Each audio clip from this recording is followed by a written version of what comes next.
Here to pick up the pieces. Here to pick up the pieces. Here to pick up the pieces. Let the place look good, my brother. Let the place keep clean, my sister. Let the place look good, my brother. Let the place keep clean, my sister. So come along, my brother. Come along, my sister. Come along, my brother. Come along, my sister.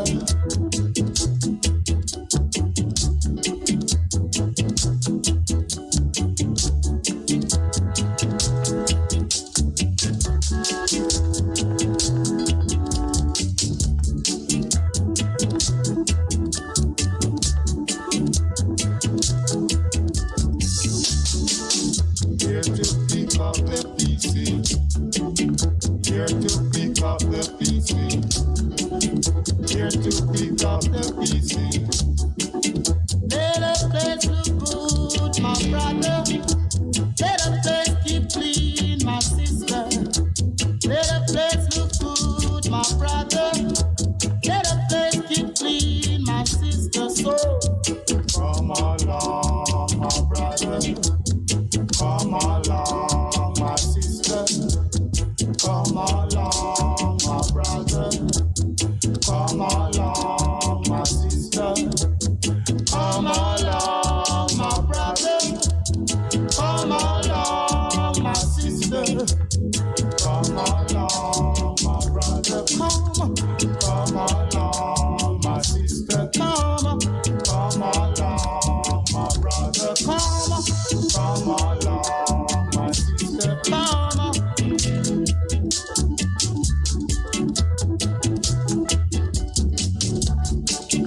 Here to pick up the pieces. Here to pick up the pieces.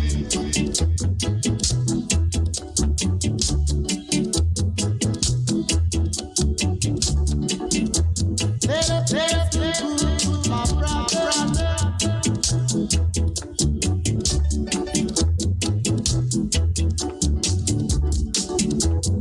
Come along, sister. Come along, brother. Yes. Welcome to the program. Welcome to the program for today. I think today is the what? 15th of August, yes. Today is Monday, the 15th of August. And 15th August, yeah, you know, Wednesday coming is 17th August. Marcus gave a birthday. But today went Monday, 15th of August, 2022. And as you know, you are so welcome to call in and discuss, suggest, and question anything that you want to. And also to text in. And most welcome to listen. So, looking forward to a good program as usual and a good week. A good time. I noticed, I think I heard of it Sunday, that it was announced in the Saturday Gleaner. I haven't seen the Saturday Gleaner. I heard it Sunday, I think, early, and that it was announced on Saturday in the Gleaner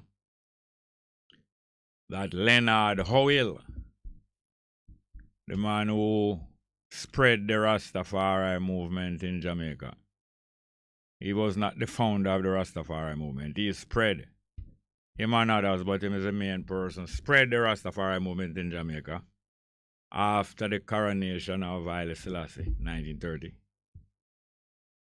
And I heard that the government of Jamaica, in them 60th anniversary jubilee, decide to decorate Leonard Howell with national decoration. And them decide, say them a put Leonard Howell Them a decorate Leonard Howell name with a OD, Order of Distinction. Order of Distinction. But OD is no honor. None of them national decoration is any honor. I know that the politicians do those things to boost themselves. Now they say that Leonard Howell is a founder of the Rastafari movement. He is not the founder of the Rastafari movement. But he was one of the main spreaders. Spread it in Jamaica. And them say them are honor him, them are decorate him with national honors. Now, honor and decoration are two different things. Honor and decoration is two different things. You know that honor is a very solid thing. Honor.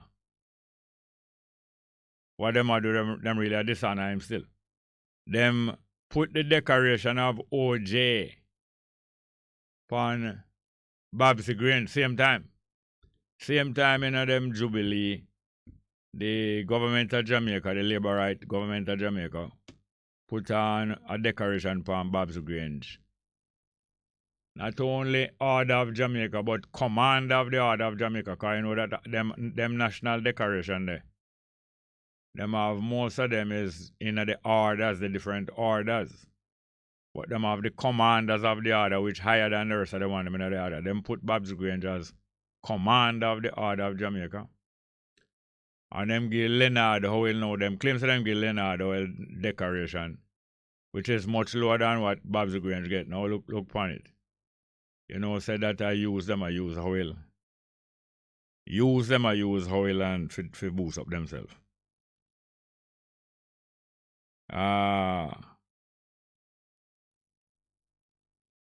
Yes, man. Use Howell for boost up themselves.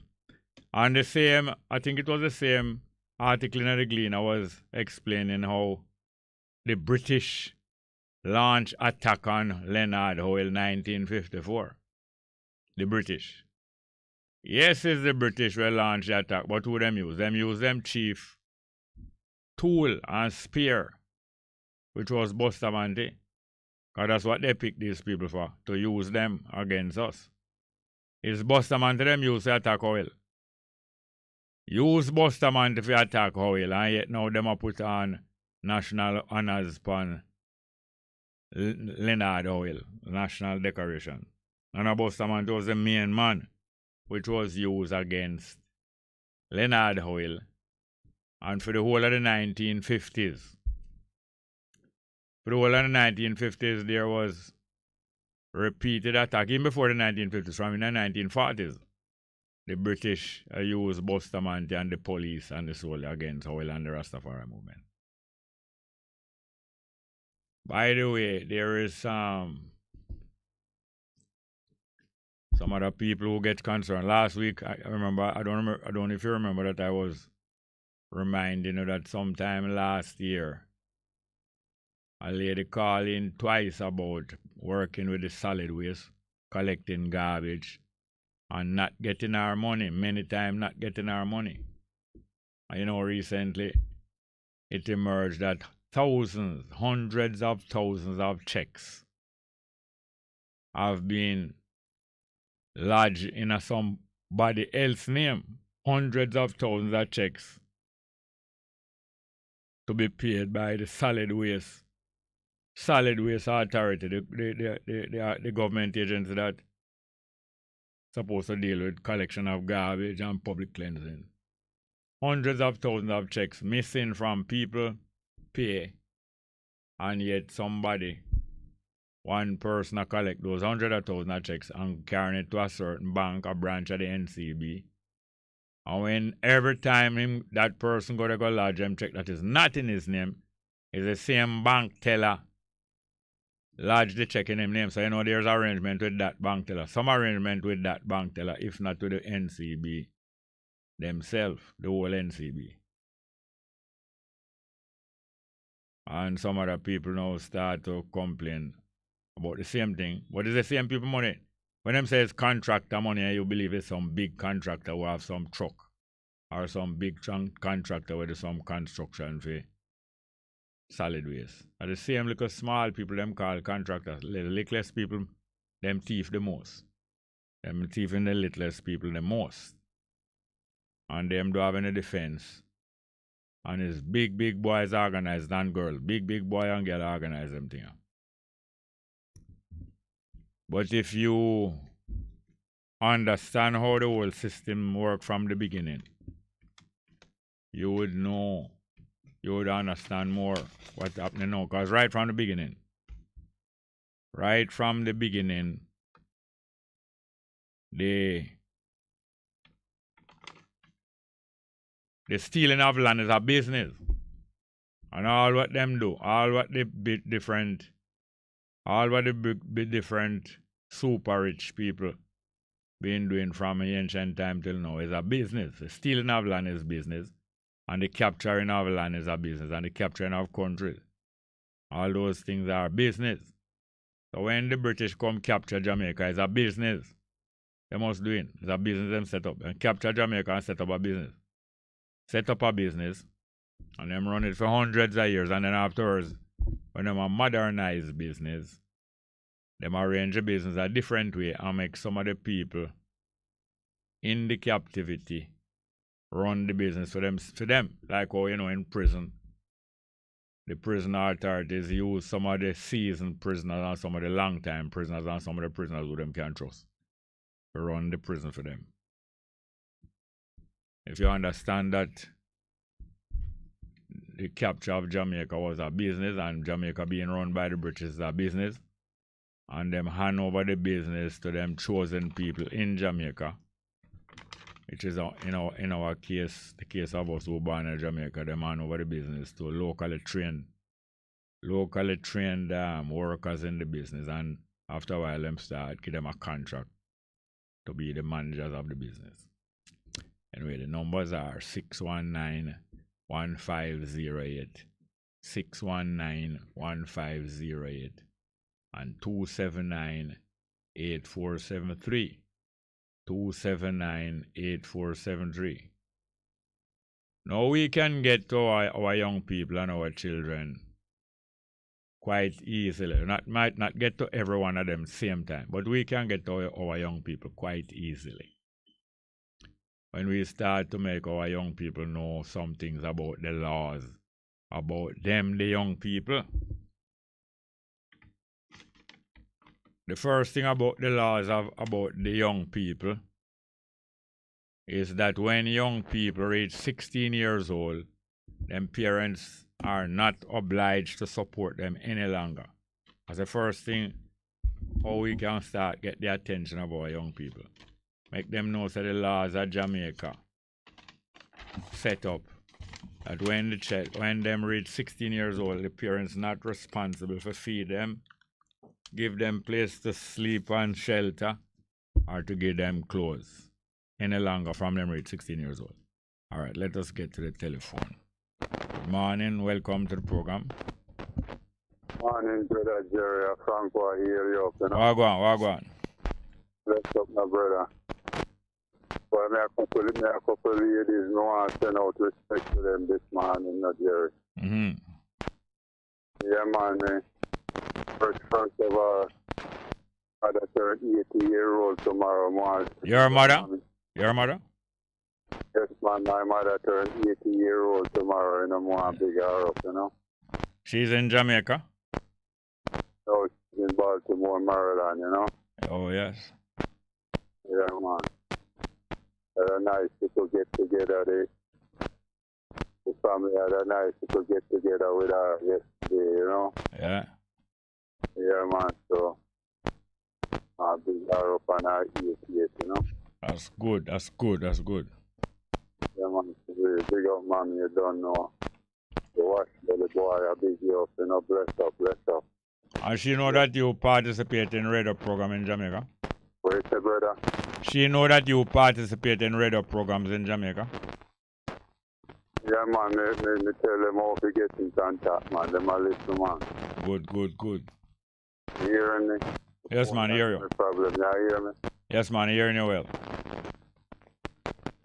Last month I buy the phone, and the phone give me a problem already.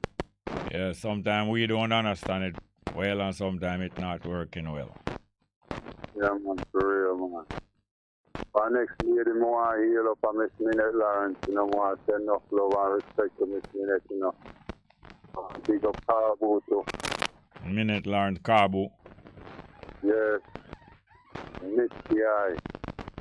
Yeah. I can listen them ladies, they all day, all night, me I tell you, Jerry, especially the one Miss P.I. What a classical lady, man. Yeah. You like Ocean Lark program and the music and thing.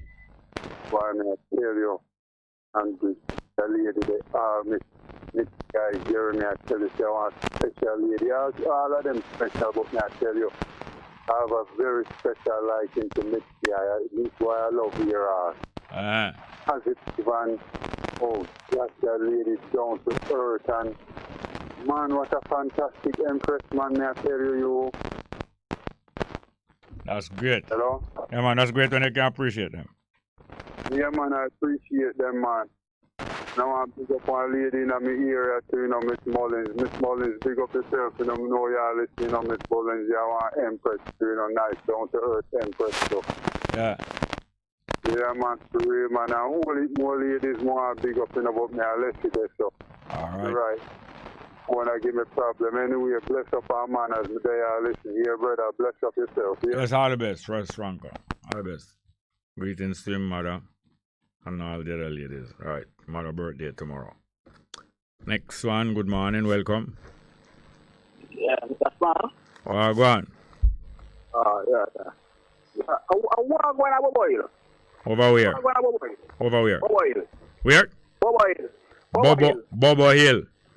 A lot of intimidation been going on, at least especially for the last 5 years. From about August, September 2017, a whole lot of intimidation and murder of Bobo residents been going on out at 10 Mile for the last 5 years. And it's surprising how, two things surprising. How the authorities and the police not concerned about it, and the Bobo brethren don't seem as stern as before when they would have never allow something like that to take place. Are you still there? Caller get interrupted, but him raise a vital point. What is happening at Bobo Hill? And just in the last few weeks is two life disappear from Bobo Hill. One of them will see the body, and the next one I don't know where the brother is.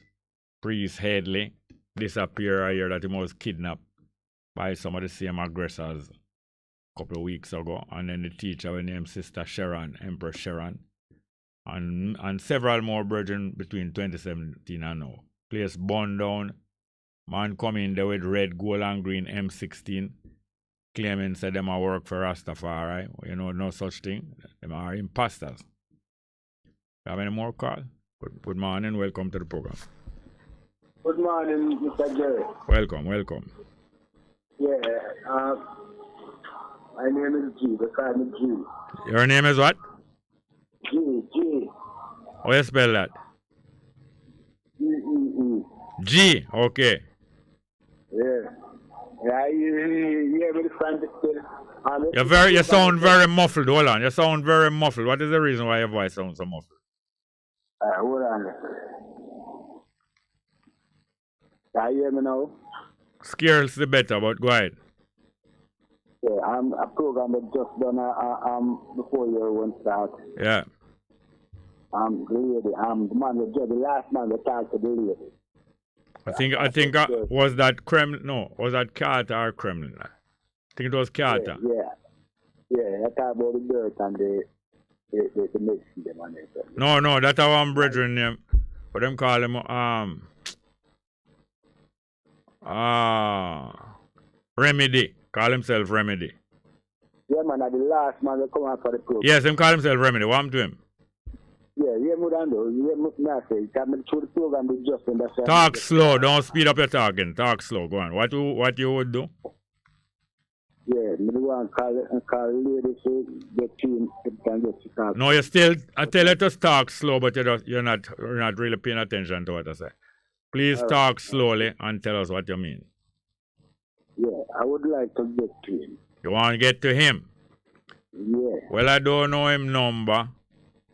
And what him should do is pay for some advertisement on this program, because what him doing, him using the station to advertise himself. But it's time for him make some contribution, because he is getting business from people who hear him on the program. I don't know him number. It's time for him put on advertisement, because the advertisement don't cost no lot of money. Yeah. But anybody else who know the number can send it in. Like the lady just come off the program, just start program just done. Yeah, I'm to her.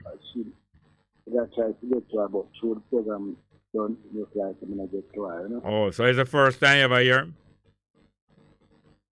Yeah, all while but I first hear the money I talk on. All right. So what you can do, you listen out and see if anybody call out him number. And then tomorrow morning when you hear she come on the program, you call her as soon as, listen, tomorrow morning you can call her as soon as you hear she come on the program. I find out if she have any connection with you. Yeah. Yeah, man. Let me do name. Yeah, so him call himself. Alright. I'm so interested, you know. Yeah. Something called some name or something, and I know what the man used to sell me, but 2 minutes. No, you not talk for her here, you know. You talk too fast. You talk like you and somebody stand up close together, but your phone not reporting properly, and you're talking fast. It sound like what? You say him sound like what? Yeah, then some of the things I want to call them name. Some of the bush and some of the substance or some of the disease. Yeah, I know for the dirt and the garlic and something. Me hear him talk something still where them thing they are just to impress people. Talk about say if you pick up dirt from 4 corners of the yard. What the significance of that? Picking up dirt from 4 corners of the yard. Yes. But me know not so easy for turning an idiot. But some people use them things to impress you. So you have to pick up dirt from 4 corners of the yard. That means you have to make sure you have 4 different dirt. And this and that. Dirt good for what? Not dirt. I mean earth. Earth and dirt are 2 different things, you know. Yeah, earth. Dirt are what? Dirt is things that is dirty, not clean. But earth, yes. You say earth good for some. The use of earth is good for some ailment. Yeah, whole pattern is good for yes, because all of the things that we use on the earth come from outside of the earth. All of the things that we use. Whether they want to put it in a pretty package or they don't want to put it in a pretty package. All things come from out of the earth. So without the earth, you would have no world, man. Well, the earth is the name of the world. This world that we live on, the name of it is Earth. Earth. Yeah, man. Everything takes place on Earth. Yeah. You have things take place on other planet, but we not belong there. So. Yeah, you understand. Even when them leave on Earth, I go on the different planets, they have to come back at Earth. No, them don't have to come back, but they desire to come back. We have any more calls? All right, we have some more calls, so listen out and see if you hear anybody call up him name and him number. Yeah, man. All right, thank you very much. Next call, good morning, welcome. Jerry. Welcome. Good morning. I want you to listen and listen good. I went to my bed, you see, and the Most High give me a vision to call Bess 100 radio station, 2010, with Baba Tunde and a brethren that named Low. And see, all these years I've been teaching Jamaica people how to cure themselves naturally. But for some reason, you don't like when I teach Jamaican people the logic. I couldn't care. Hello, hold on. Stop right there, sir. Stop right there, sir. Stop right there, sir. Not going. Stop right there. Stop right there. Not going to take you.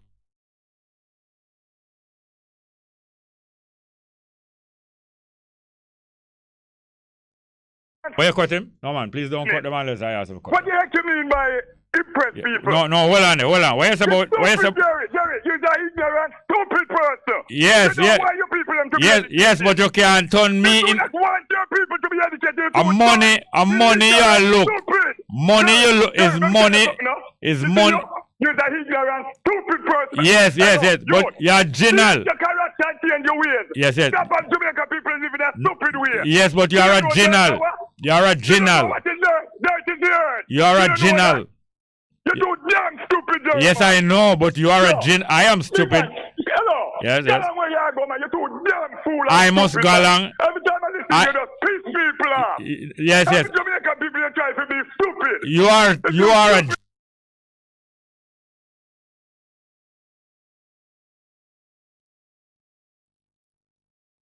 Right, make him, don't cut him off. Make him go and talk. Make him go and talk about my mother. Go and talk about my mother some more. Yes. I am stupid, but you are a general. But one thing, I am stupid, but you can't make me more stupid than what I am already. You are a general. I never come for fight against not what you say. But one thing I know, when people telling people idiot thing about take up dirt from 4 corners of your yard, a idiot business. That is how general. That is confidence trickster. That's how general, and some other the other general them will go along with you, you know. But not me. I am not a general, so I'm not going along with you. And you cannot going to be able to use my program. You're supposed to be paying Bess FM because advertisement you're taking and getting money to live off of. Now, the first thing I heard you do make I know you're a general. I heard you condemning the Rastafari. At the same time, you using the name of Rastafari. You're an idiot. You are an idiot. And anybody follow you, not going to really reach too far. Idiot about take up dirt from 4 corners. Move and go, man. And tell me if you move. I must move off of my program. And tell me about my mother. Idiot. Good morning and welcome. Bless the general. Go on. There, man. Hills, man. Hilltop, man. Hilltop. Yeah, man. Go on. But there, man. I go on to doctor now. Doctor? Who is a doctor? The virgin way. You mean Remedy? You mean Remedy? Hold on, you mean Remedy? He's not a doctor, he's a quackter. That's what you call quackter, not doctor. Yeah, no. Them a talk a whole heap of thing about DNA. All when you hear my chat about DNA, a pure mix up foolishness I'm talking about. Him read some book and him learn to spell some word. And it's those things that they can take away people money. Yeah, that don't trouble me though. It don't trouble me. Yeah, Bongo. Yes, sir. We don't have time for them type of loose thing that was some people. No, we listen to them sometime and we expose them. When you want to expose something, sometimes you listen to it and you allow them. Yeah, John. Yeah. No, me are one of them when I'm afraid of guys like them. No, man. It's like say you stand up for my land.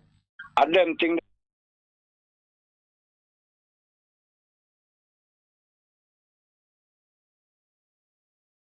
No, guard ring, you know, idiot like them. Yes, man. And when you follow idiot like them, you don't know how to take care of yourself better. So you have to depend upon that.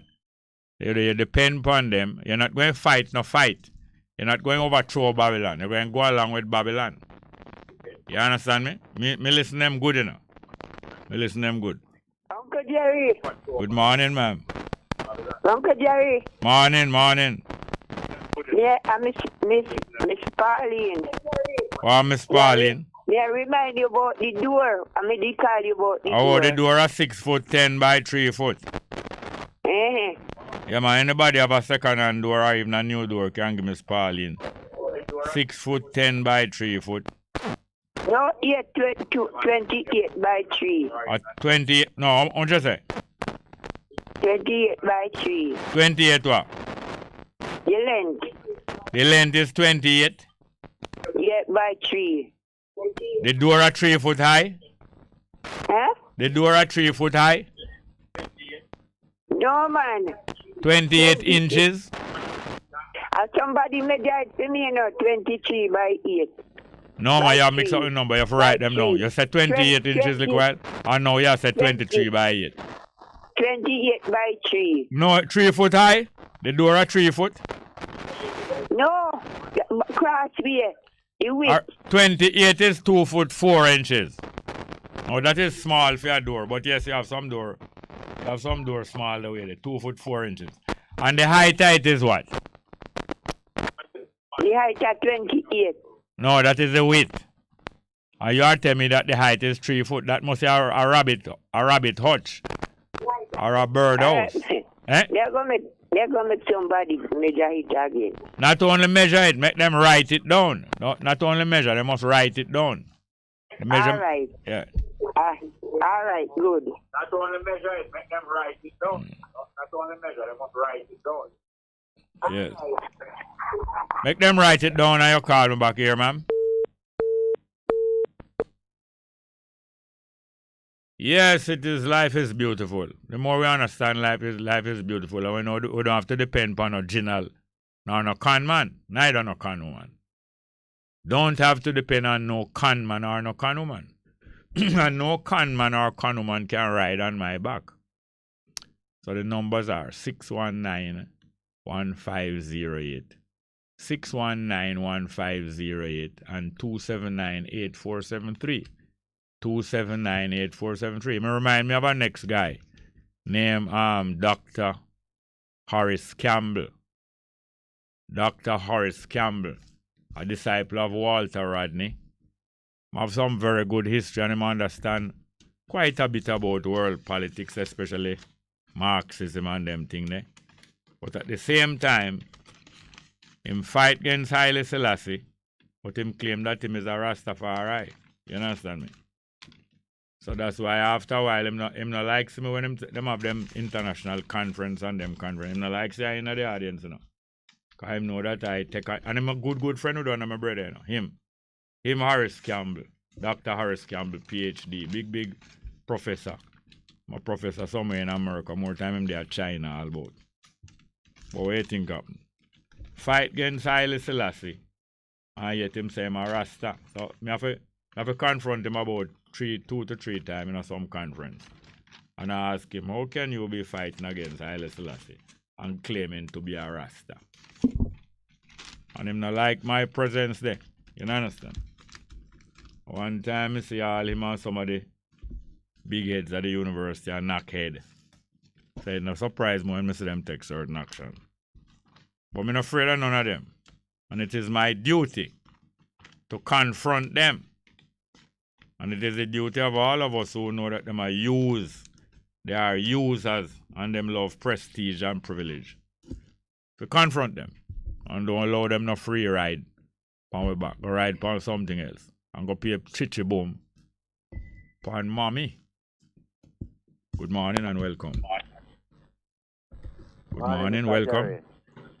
Yes, I. Wagwan. Jerry. Wagwan. Jerry Lord.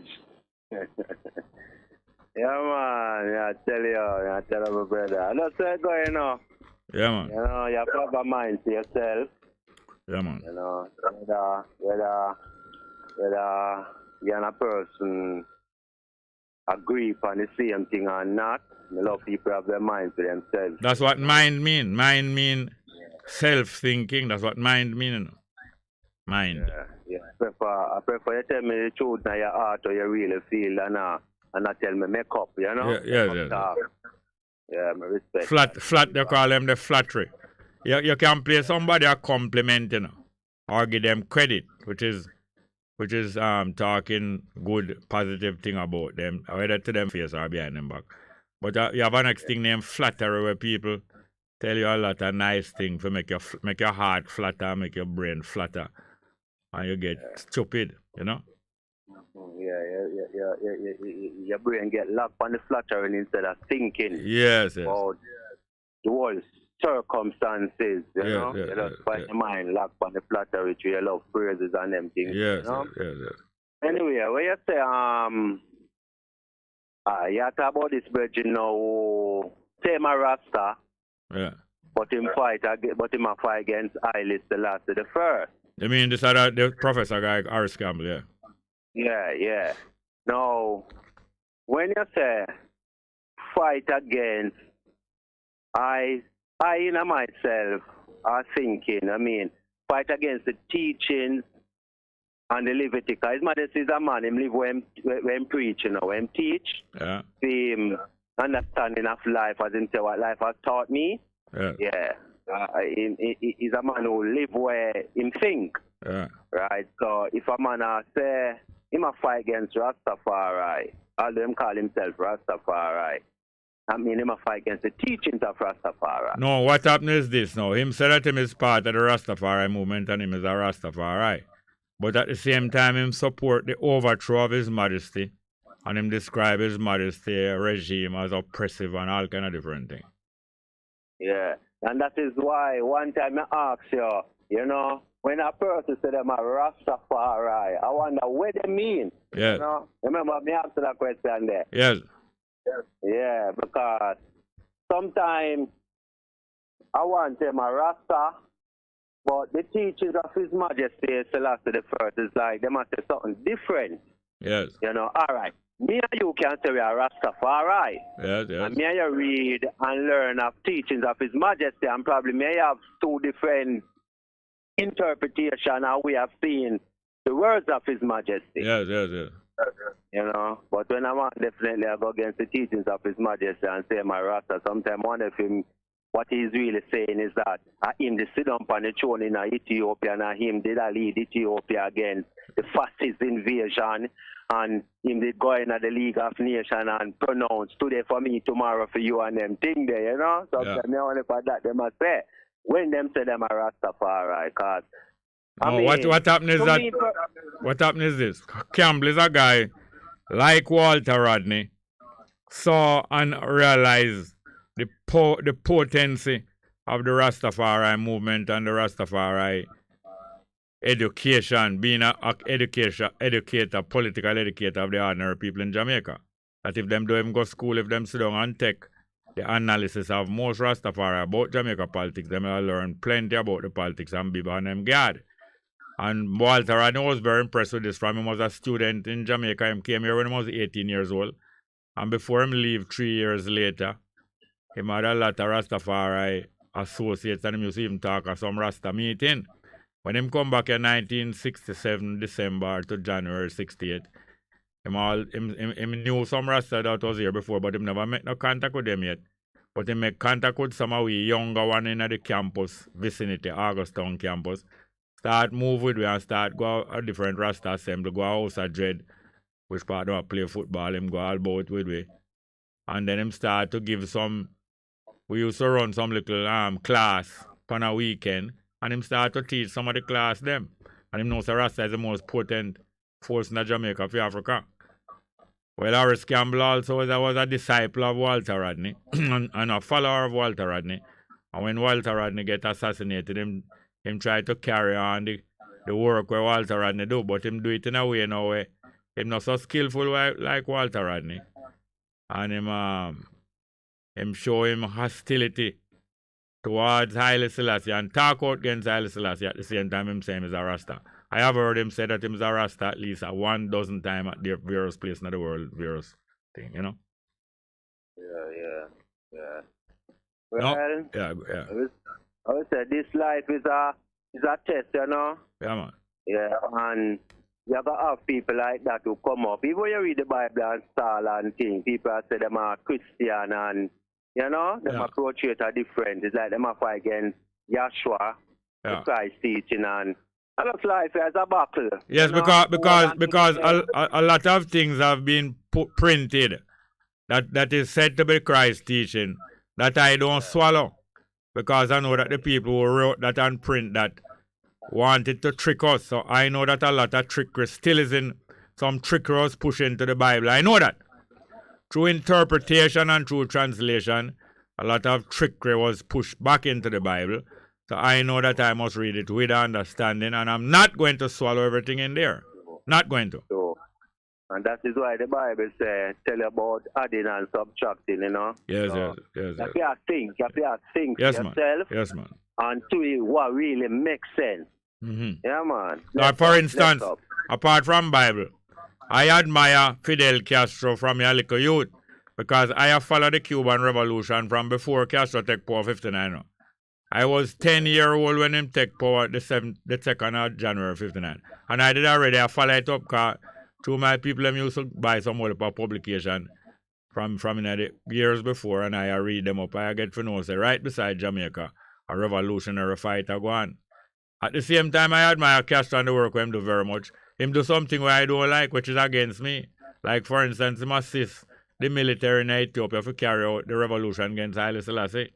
I don't agree with him for that, so I don't swallow everything with Castro do. But I have admiration for some things him do. Yeah.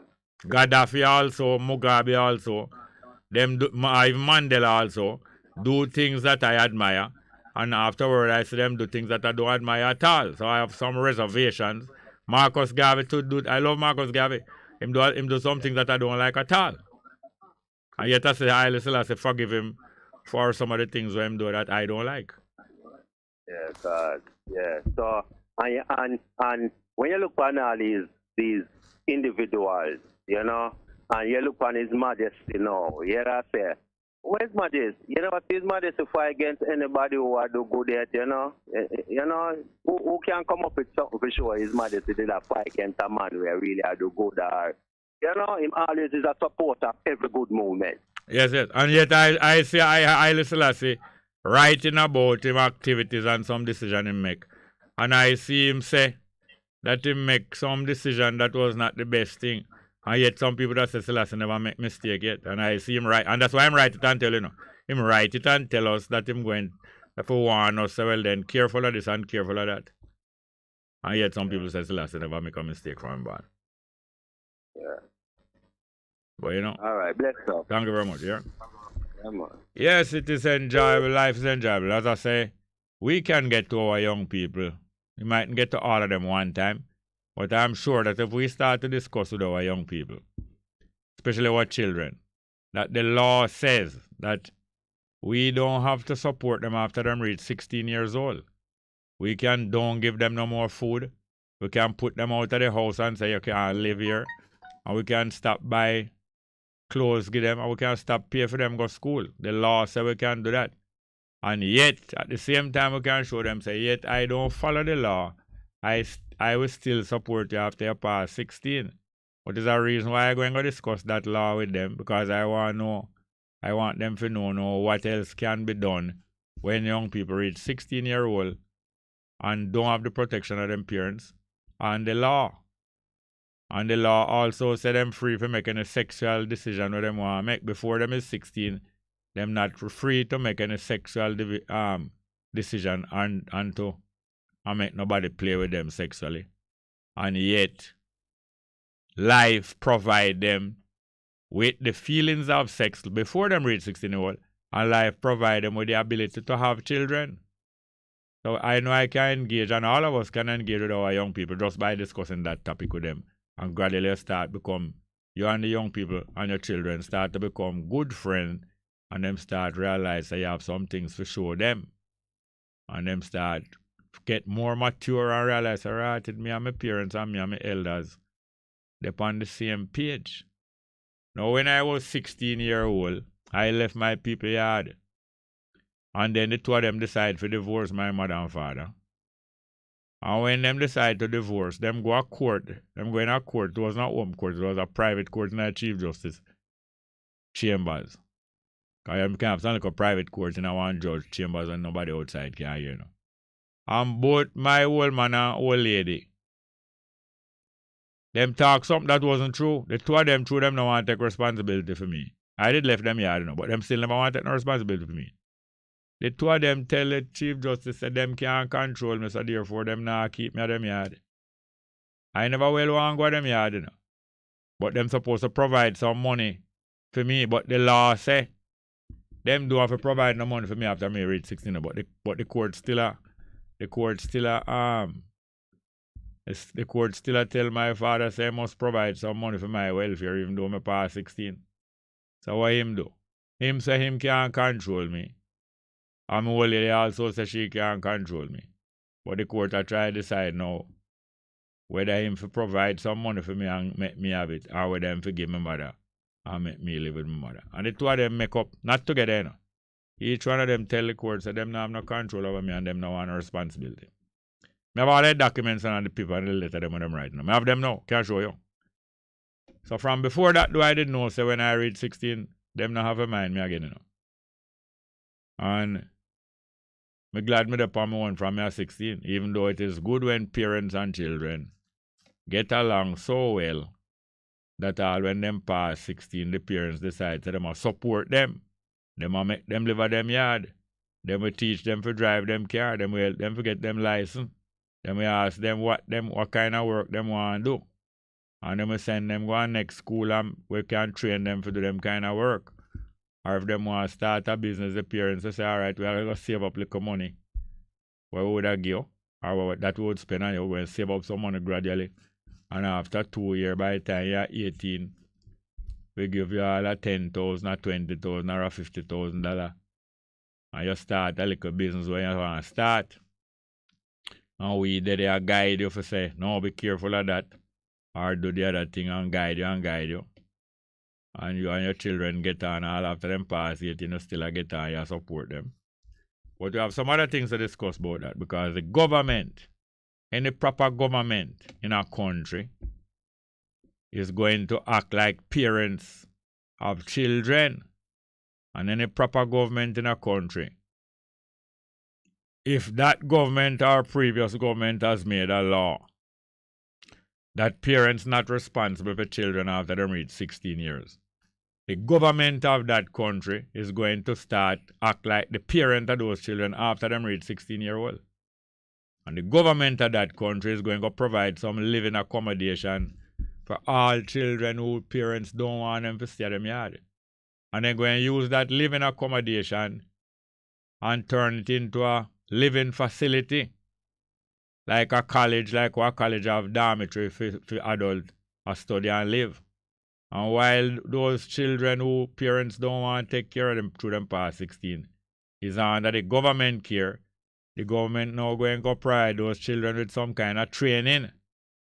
And if any good government know what them a do, a good government now would start plan some kind of service with them children they can do. Because when children reach 16 or 17 or 18, there's a lot of great service them can do, you know. Because them start to get mature, them can take care of younger children. Them can start do adult work, manual work. Them can start do skilled work. And them can start do professional work. I have trade work, you know, learning certain trade, which give you skills where you can earn money. I have more sophisticated kind of profession training, what them call profession, different from trade. You know, trade is like the mechanic, the practicing of mechanical skills to fix car, fix vehicle. I have building trade, building skills. I have cooking skills. And you have whole border skills, driving skills, many different skills. But more advanced than skills is something when you're in profession like medical doctor and lawyer, what them call profession. So our next call. Good morning and welcome to the program. Morning, Jerry. How are you? How are you doing, ma'am? I'm fine, thanks. I know Miss Kitson Town this. No, man. This is a lady from St. Elizabeth. You remind me of your name, no? I don't want to expose it. All right, don't expose it, ma'am. Go ahead, ma'am. What are you doing? I am fine. You know what I want to talk to you about? Yes. There's a reading in the Bible that I want to discuss with you. Yeah, man. That we were made in the image of God. Yes. Okay. If God is a spirit, you see, listen what I am saying this morning. Yeah. God is a spirit, and that is what the Bible tells us. Yeah. God is a spirit. And we can only become spirits when we die, because the spirit is secondary to the flesh. That is what it is. Secondary? When you say secondary, what do you mean? When the physical body dies, then you have a spirit that lives after. Yeah, spirit is so spirit to exit. Huh? The spirit inside of the flesh, you know. Is the spirit inside of you talk to me, you know? Your flesh take up the phone and your flesh see the number. But the spirit that talk to me. Well, that is your definition still. It's not a spirit, it's not the spirit of life inside of you. Yes, it is life that is inside of me. Yes, and then the body now is the vehicle what you use.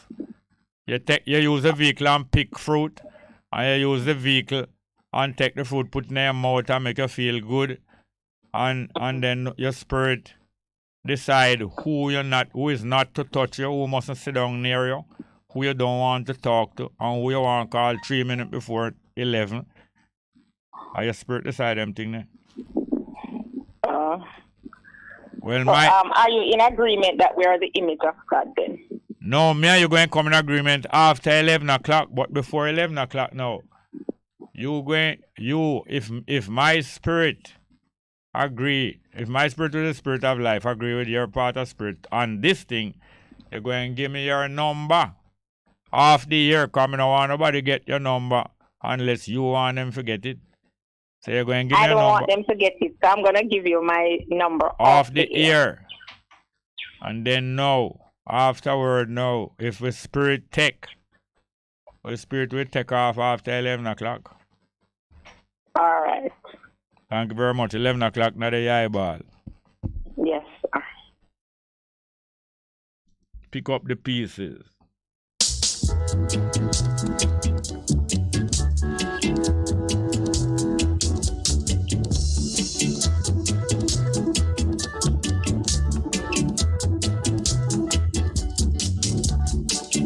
Here to pick up the pieces.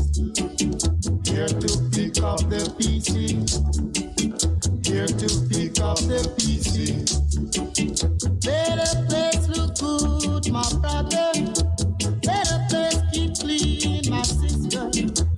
Let the place look good, my brother. Let the place keep clean, my sister. So come along, my brother. Come along, my sister. Come along, my brother. You're listening to Bess. 100. All National Insurance Scheme NIS pensioners are required to complete and submit life certificates in order to keep receiving their pension payments.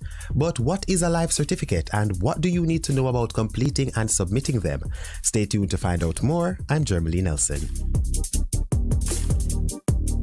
Pensioners must ensure that their life certificate is completed correctly before submitting it to the NIS. Life certificates are issued through the post office by the NIS office for pensioners to complete and return as proof that they are alive and able to receive payments. If a certificate is not received from a pensioner for a period exceeding 12 months, the account becomes inactive and payments will be suspended. Acting Director at the National Insurance Division at the Ministry of Labour and Social Security, Amin Fagan, says it is important that the certificate be completed properly.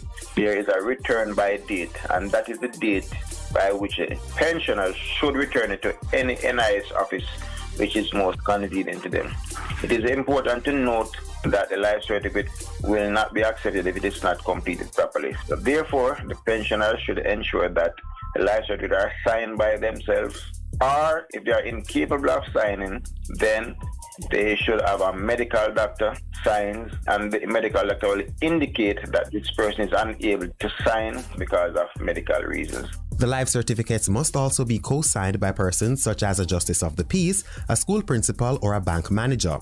A list of persons who may certify the document is attached to the life certificate. For NIS pensioners residing overseas, a notary public must sign the certificate.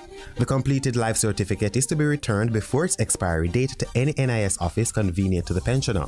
It can also be mailed to the Life Certificate Unit, Ministry of Labour, 14 National Hero Circle, Kingston 4, Jamaica. For pensioners that are living in Jamaica, the life certificate is issued 3 times for the year, which is every 4 months. For persons living overseas, it is issued twice, every 6 months. The important thing to note is that the life certificate guarantees a payment, and I'm sure no one wants to have their payments suspended.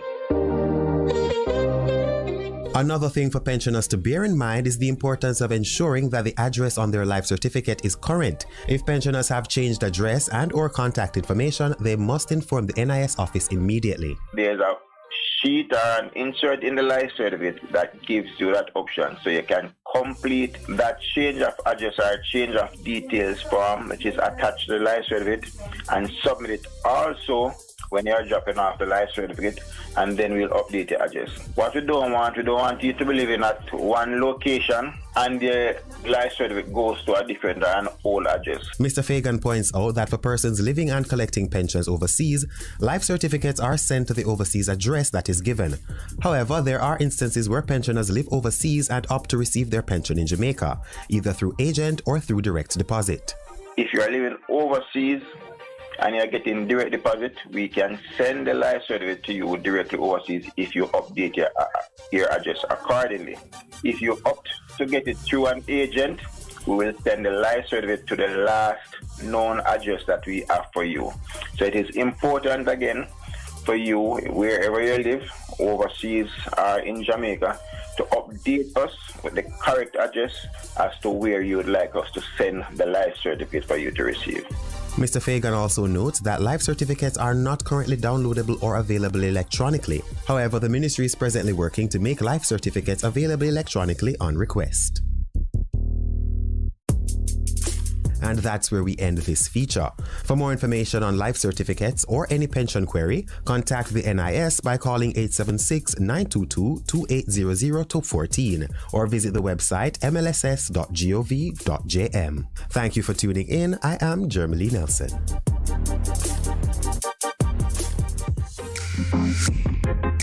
A production of the Jamaica Information Service, the voice of Jamaica. You're listening to Bess. 100. Warning, warning. When there is a hurricane warning, button down, tie down, everything. Lift appliances and furniture off the ground and secure your valuable items. If you wanna boat, secure it on land and turn on your yard. If you a fisherman, make sure you turn off every breaker, and before you sleep, turn off your generator. Flooding, that is a real danger. If you live a gully bank, river bank, or low line area, if you see flood waters are rising, get out, get out. Heed the warning. If your land starts slipping and sliding, get out, get out. Heed the warning. Hurricanes gonna happen, so be prepared. A message from the Office of Disaster Preparedness and Emergency Management. Praise the Lord, praise the Lord. God is good. This is already pastor and friend, Reverend Simon Peter Jones, inviting you, my friends, to listen every Tuesday evening on Best 100 FM at 7:30 p.m. for the program The Voice of Hope, as we extend hope to the hopeless in this dying world. God is good. Be encouraged. Hope is in the Lord. Hello there. Hello there. Yes, indeed. This is the prophet Reverend Mark Stewart, inviting each and every one of you to join us for war. It's going to be a war this and every Wednesday. Of course, it's going to be hot. It's going to be powerful. Come for the word. Come for the preaching. Come for the teaching. Of course, the music. And of course, midnight warfare prayer with me, the prophet Mark Stewart, the boss shot, Apostle Marshall, Reverend Eric Box, and of course, Reverend Kathy and Tame for the hard way. Join us every Wednesday night from 10 p.m. to 5 a.m. Come and join us, will you? Sponsored by all our partners, our friends of the ministry. Will you join us? Yes, indeed. It's going to be powerful. This and every Wednesday, 10 p.m. to 5 a.m. We're going to lick it till the bus gone. We're going to lick it till the bus gone. We go. Make me your radio and turn me up when you feel low. This melody was meant for you. So sing along to my stereo. Hey, my listening crew. This is your late afternoon companion to Chickaloo on your 100 FM dial. Make sure you tune in and turn up every Tuesdays from 5 until 7 p.m.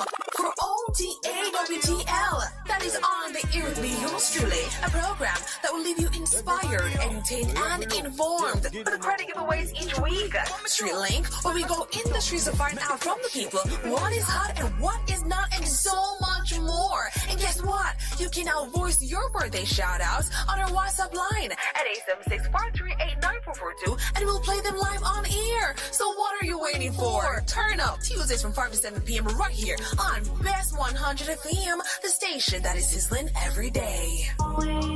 What should a taxi service do for you? On-time taxi service is more than just a ride to the other side of town. They offer clean and spacious vehicles, reliable service, and promise to always look out for their customers. They'll come when you call and take you where you want to go on time. From anywhere at all. You can call us at 926-3866. We are something special on the road. Half a tree, one and drive, half a tree. Bossy, how we do I take taxi star? Jano, I want to tell you, say, 2 months now, my transmission mash up, and I check everybody and can't hear nothing positive. Yeah, hear me? Yeah, waste all that time I shop around and never call the experts. Winters Auto have them. Them have over 35 years of experience and them diagnose the problem and get back your transmission brand new. For them service excellent and efficient. Trust me, man. Yeah, hear me? Call them at 929-7040 or go to them at 106 Maxfield Avenue, Kingston 13 and talk directly to the boss. Just tell them I'm me send you. Wow, you big star. Yeah, man, respect my boss. I try calling you, cause trust me. Winters Auto Spares and Repairs, good afternoon. What a relief. Vejan Printers for all your printing needs. We specialize in calendars, flyers, brochures, and more. Call us today at 968-7506. That's 968-7506. Or visit us at 4 East Bloomsbury Road, off Hagley Park Road. Vejan Printers, your best choice in printing.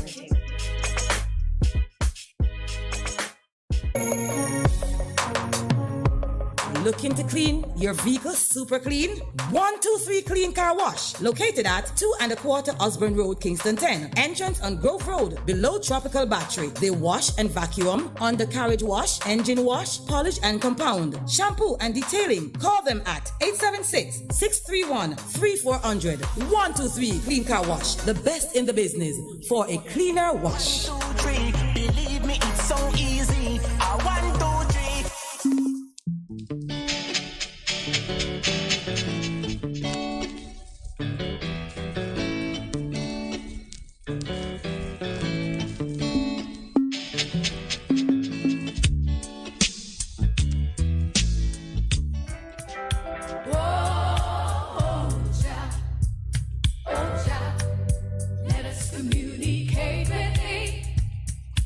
You good?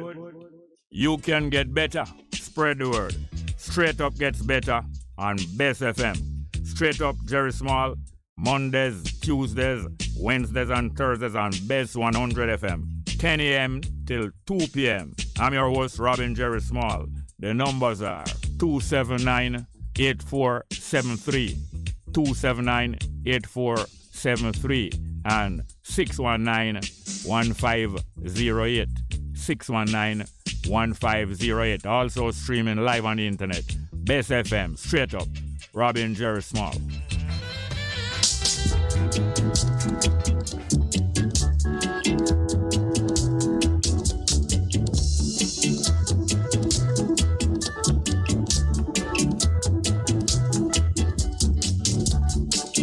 Here to pick up the PC.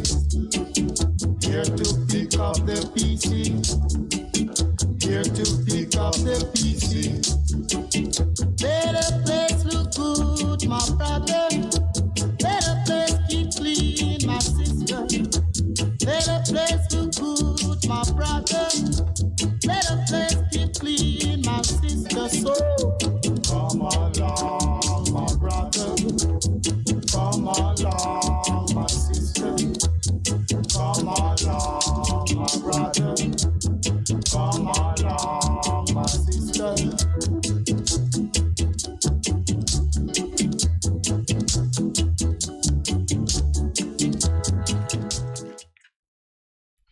Yes, welcome back to the program. We're into the second hour of the program here now.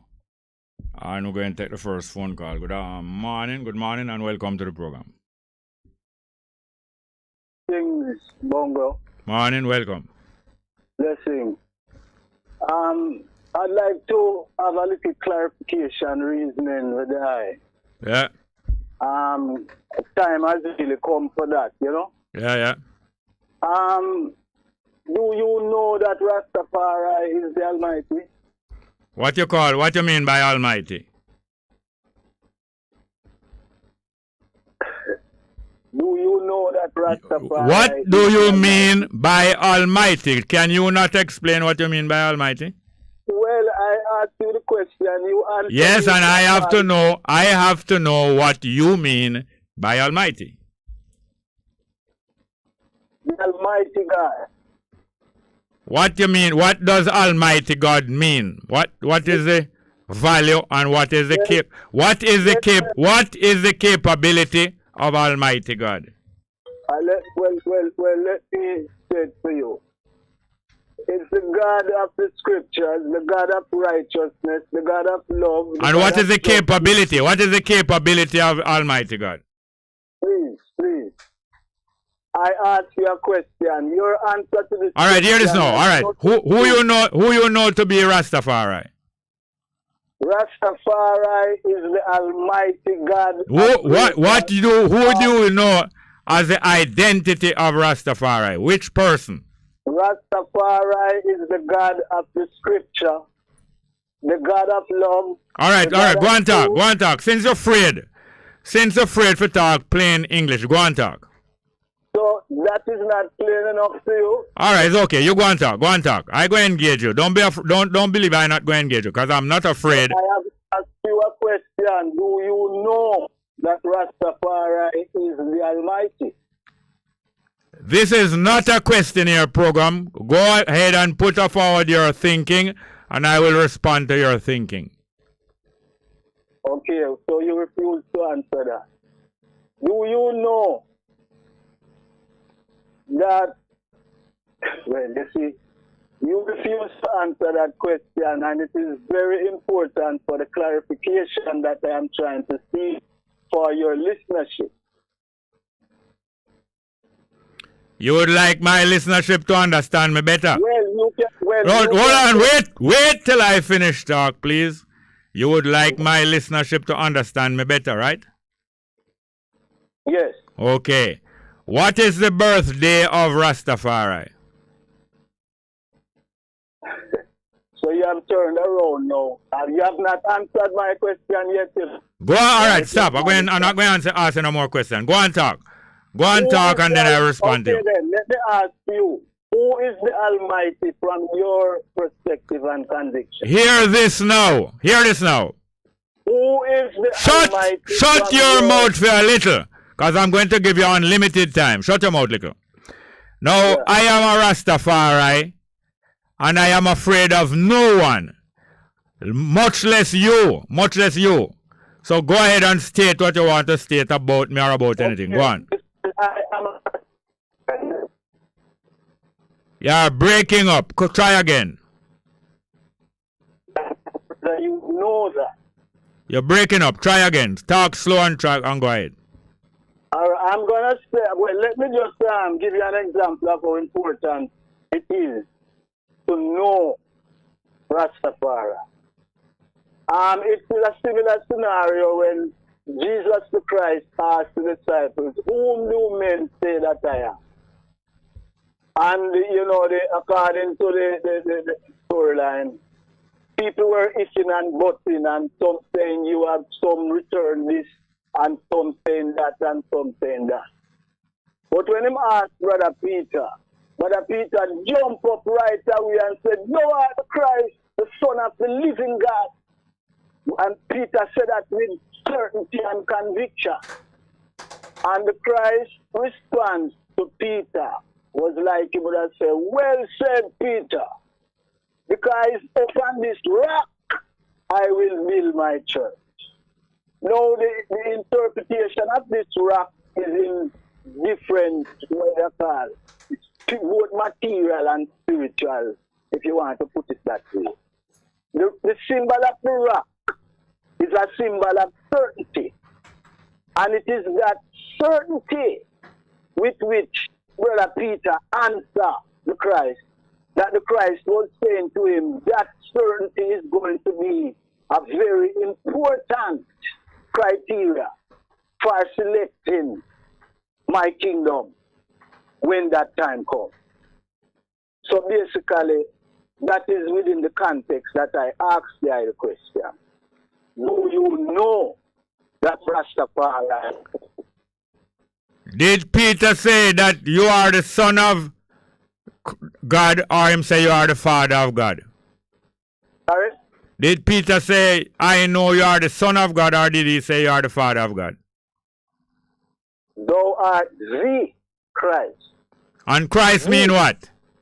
The son of the living No, God. that Christ. No, Christ don't mean son. That Christ does not mean son. Listen, that is what you are saying, Bongo. What Christ mean? What Christ mean? Christ mean the embodiment of the word of the Almighty. Nothing of the kind. Nothing of the kind. Well, let me tell you something. There's something else that I know. I also let me preface it first. Up in my life, up to about, let's say, 45, 50 years old, Marcus Mosiah Garvey was full up in me. You could not have been a firmer disciple and believer in Marcus Mosiah Garvey more than I, right? Now, they say experience teaches wisdom. And subsequent to my 50 years or thereabouts, I have come to know not only that Rastafari is the Almighty, but that Marcus Mosiah Garvey was the greatest scammer politician that in this modern era. I have come to know that, Bongo Jerry. And it is interesting to point out that Marcus Mosiah Garvey was one of the men that were cut off his imperial majesty, like what you mentioned about another virgin earlier. What is the birthday? What is the birthday of his imperial majesty? Marcus Mosiah What Garvey is the birthday? What is the birthday of his imperial majesty? Bongo Jerry, you have spent the last better part of 20 years making excuses and patching up explanations to pierce up the idol of Marcus Mosiah Garvey, who I am. Hold on. I'm going to ask you one last time. What is the birthday? What is the birthday of his imperial majesty? The copy of my book, The Testament of Rastafari, Unlocking the KJV. I gave a copy of that book to all the major Pan-Africanists, so to speak. What is your name? What is your name? Including yourself. What is your name? What is your name? You should know Bongo Jerry, because it was I who came up to Pinnacle in 2018 on the birthday of Sir Leonard Howell. What is your name? What is your name? What have you done with my book that I gave you in 2013? The Testament of Rastafari, Unlocking the KJV. What is your name? Rasmandito. Okay, all right. Well, hear this now. From your youth, I bow to no elder or no one else. And I don't require to be recognized as no elder by no one. I don't need that, and I no bow to no elder. Well, let me say this to you, Bongo Jerry. Every knee shall bow, and every tongue shall confess that Rastafari is the Almighty. All right, what is the birthday of Haile Selassie? Who is the master beguiler in all of the usurpation of Rastafari by disciples of Marcus Mosiah Garvey? Is the master beguiler Ras Miguel Lan, or is it you? All right, I still... Hello. Hear this now. All right, hear this now. Listen, I am not... No, shut your mouth, liquor. I have your book. Although it is trash, I have your book. What said, listen. All right, bye-bye. Giddy up now, giddy up. Have any more call? Good morning and welcome. Yeah, Mr. Jerry. Go on. Yeah, man, yeah, tell you. Yeah, man, you see, I personally acknowledge His Majesty a certain way, but I don't think I can make no one else acknowledge His Majesty like how I acknowledge him, you know. I might can tell others why me say what me say. So, but I don't think I can make no one really see His Majesty as I see him, you know. Yeah. So, the best thing me always have to say to people, you know, just try to understand right from wrong and just try to do the things that is good always, you know. Even if you slip, you can look in at yourself and say, I slip this stuff. But me I stand up back and me I try to do what is right, you know. I think His Majesty love that of everybody. Because when you notice Selassie the first treading through earth, He love people with a different goodness. You know, being about your religion, your race, and certain things. You know, He just love people who love goodness and love justice and being fair and you know, so people of the world that love that. That love goodness there.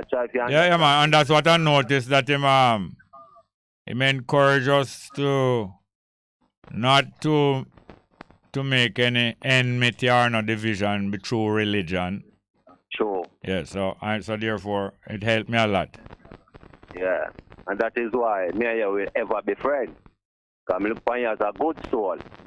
Yeah. And I'm going to make certain minor differences going to make me criticize now, slander Jerry in any way. Now nobody can come give me a bad talk about Jerry and feel like I'm going to run with it because me and Jerry have a little difference in opinion on some things where you know? Yeah, and you know say if those things was important, Him wouldn't recommend for us not to dispute them. It's things that is not important, Him recommend don't dispute them. So therefore I know those things not important.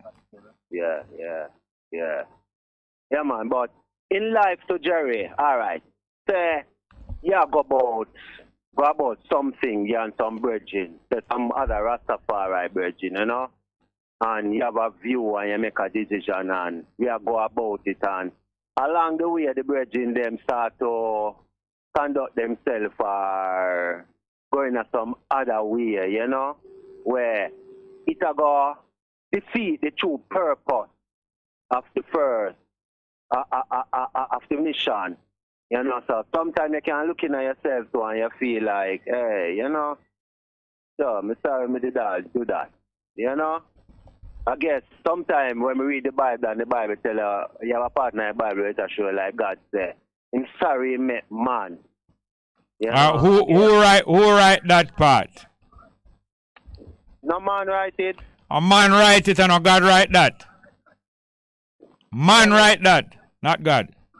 Yeah, well, from a born, basically, man, me say I do certain things. Yes. Yeah. So man write things and claim says the word of God. Yeah, because anybody can, yeah, true. People can write things and claim says His Majesty said that too, and probably His Majesty not even said that. Yes, right. You know, so sometimes when you look on life on a certain levels, you know, sometimes you ask myself, then when mankind are going to come to a oneness. But what you just said a while ago, is beautiful. Because when Haile Selassie make that speech, the most famous speech where he make, if you ever know how much thing it clarified to me, the first sentence and the second word in this speech, him say, what life is the second word, what life has taught me. If you ever know how much him teach me that. Says life teach him, and right away I know what is life. Him say what life has taught me on the subject of racial discrimination, I would like to share with those who care to learn. And I it reinforced what I did understand from before and suspect say. What them a call Almighty God is life. Yeah. Life. And life always was and always will be. Mm-hmm. So His life is the Almighty. The same Almighty. All powerful. Mighty mean powerful and all mean everything. I'm going to ask you something. Just come to my mind as may talk. All right. Look upon mankind, war machine. Yeah. Would you say that mankind possess weapons where them can use to eliminate themselves for the face of the earth? Of course. If one man can commit suicide, then men and women group together can wipe off many life, possibly our life. Yeah. All right then. You think one day, as them not say, righteousness will cover the earth as water cover the sea? It's already covered the earth, but it covered the earth including the evil.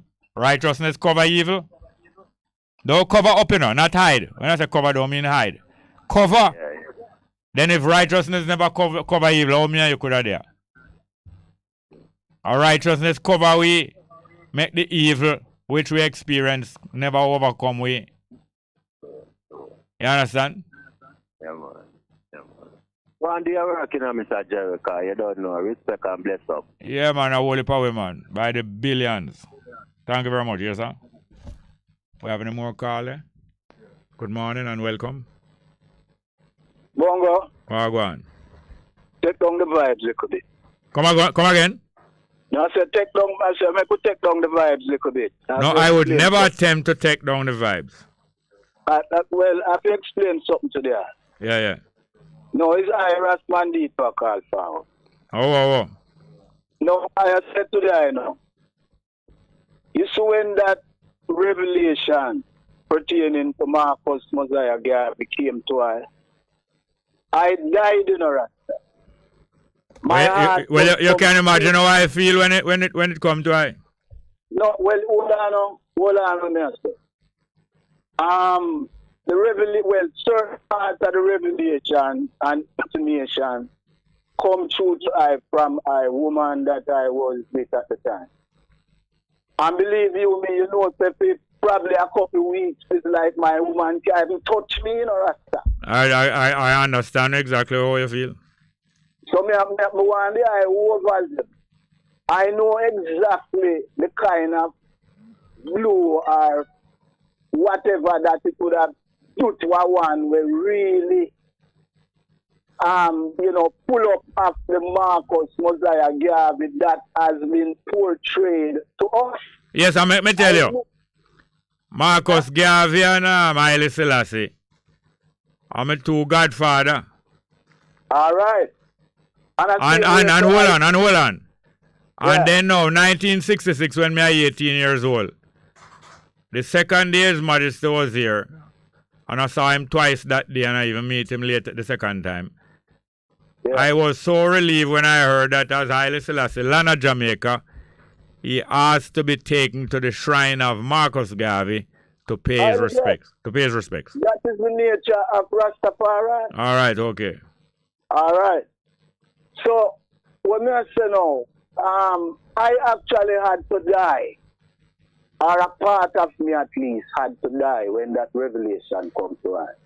So I am completely aware of how we thought ones were probably in the same kind of space where I was, in terms of, as you say, your two father them, Haile Selassie and Marcus Mosiah Garvey.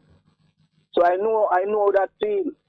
But then now, the thing is, you have a thing named karma, Papa Jerry. Karma. And what I am saying to you is that I come to know, not suspect and speculate. I have come to know that Marcus Mosiah Garvey was not the hero or whatever that we have observed him to be. I know that, Bongo Jerry. I have known it for probably close to 2 decades. All right, what you say, condemn him. Well, I said he was, I call him the greatest, most brilliant, most elaborate scammer, politician that this modern... No, don't repeat that. You said that already. Tell me how this scamming him do. For example, the Black Star Line affair was a big scam. The whole Back to Africa thing was a scam, Bongo. What the scam was about? For him to make some money?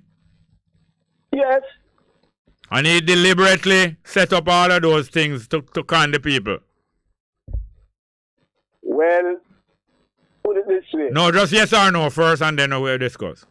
Yes, he was a scammer. All right. All right.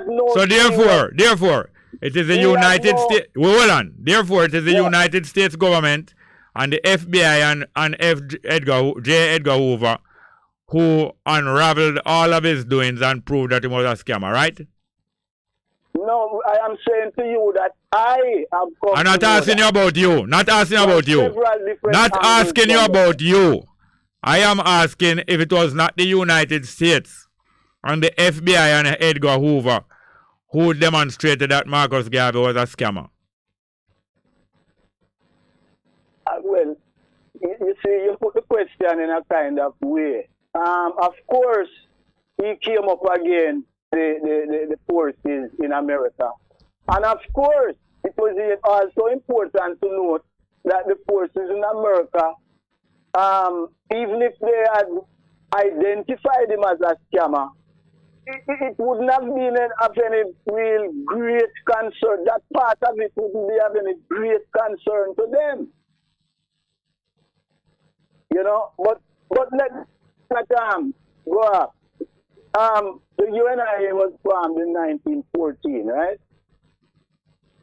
Right, sir? Yeah. And the UNIA was established with a mantra: the one God, one aim, one destiny. The question is, who was Marcus Garvey's God when he launched the UNIA? Whom did he consider as his one God? Marcus Garvey learned from other people, including some other people from the Caribbean who was teaching certain things even in advance of him. And Marcus Garvey learned from some of them. We will worship Ethiopia through the spectacles. We will worship God through the spectacle of Ethiopia. And therefore we see God in our image and black and so on. And yet Marcus Garvey was a Catholic for most of his life and was buried in a Catholic church. So what? Well, you still don't answer my question, Bongo Joe. Look here now, look here. Hey, hello, listen. Was God listen, hear me now. Hear this now. I'll give you a chance. I'll give you a chance to talk out all what you talk out, what you want to talk out, but you want this to be an argument. I'll give you a chance to talk out all. I give you a chance to talk out all what you're saying against Marcus Garvey. You didn't do so. I give you a chance to talk out all what you're saying in favor of Haile Selassie being the creator of heaven and earth, and I didn't do so. And therefore now I'm not going. I didn't say Haile Selassie is the Almighty, Bongo Jerry. I said Rastafari. Yeah, who is Rastafari? The Almighty. Yeah, who is Rastafari? What is his birth date? His birth date? Yeah. I said it's the Almighty, Bongo Jerry. I said, what is his birth date? Why you going to ask me the birth date of the Almighty?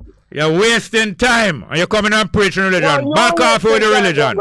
Back off with the religion. Back off with the religion. Back away from yourself. Pull the plug there. Pull the plug. Back off with the religion.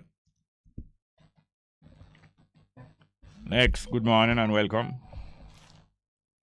Morning and welcome to the program. Can we call back that lady here now? Is anybody there on the line? Good morning, welcome. No, not there. The numbers are 619-1508, 619-1508, and 279-8473. 279-8473. Good morning, anybody there? No one there? Okay, I'm going to see if we're having a live chat here. We should have some live chat. Yes, as I say, we can engage back with our young people, even those before them leave high school or all-age school. We have a call here. This is the lady. All right, good morning and welcome back, ma'am. Are you there? Hi, Mr. Jerry. Thank you for having me back. Yes, ma'am. You're welcome, ma'am. Yes. As I was saying to you, when I read the image, we are made in the image of God, and God is a spirit, and I'm in the flesh. I'm not a spirit. I was saying to you that a person cannot become a spirit unless they die. Right? Yeah. So I am only resembling God in death. I can only resemble God when I die. Because if God is a spirit, and I am living in the flesh, and the spirit is secondary to the flesh. That means when the physical body dies, the spirit lives after. So if God is a spirit, I cannot resemble God until I die. All right, you said that 4 times now, ma'am. I understand. Go ahead, please. Right. So I am asking you, what is your perspective on that? On what? On what I just said. What? First, I need to understand, before I use the word, so that I need to understand what you mean. You know the word to mean, so therefore if I use the word and you understand, and I understand what you use the word to be, we will both be on the same page. What you understand to mean by Almighty God? What is my definition? No, not your definition. What you understand those words to mean. These words exist many thousands of years before me and you. What you understand them to mean? I don't know, you know. So you don't know what people mean. You don't know what people mean when they say Almighty God then. All right. What? All right. You don't understand what people mean when they say Almighty God then, right? No. Okay. What you were referring to as spirit earlier, how did the word spirit come up? I am saying to you, the definition of spirit is when the physical body dies. No, I never want to know about the definition of spirit. All right, you said, did you not say that we human beings were said to be created in the image of who? Of God. Okay, so what you understand God to mean? I said God is a spirit. That's what the Bible says. No, I ask you say. I don't ask you to tell me what you understand it to mean, the meaning of God. What you understand God to mean? All right, you want me to make it easier? Yes. What you understand image to mean? Image. Image is a reflection. Yeah, a reflection. Yes, and it can be a transform because an image has all right, so when when you were told that human beings are made in the image of God, what did that mean to you? That is what I am telling you. That if God is a spirit and I'm in the flesh. I asked you a question anyway. Did you hear the question I asked you, ma'am? Go ahead again. All right. When you were told, you remember when you were told that human beings was made in the image of God? You remember when you were told that? Yes, and I read it. I remember when I was told that. All right, I remember when I was told that. And after you were told that, you say you read it. Yes. And what did it mean to you that human beings were made in the image of God? That I'm resembling God. You're resembling God in complexion or in features or what?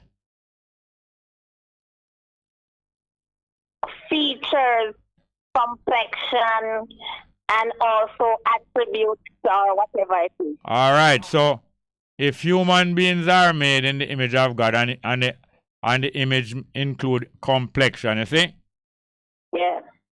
Don't there are many different complexions of human beings in human life?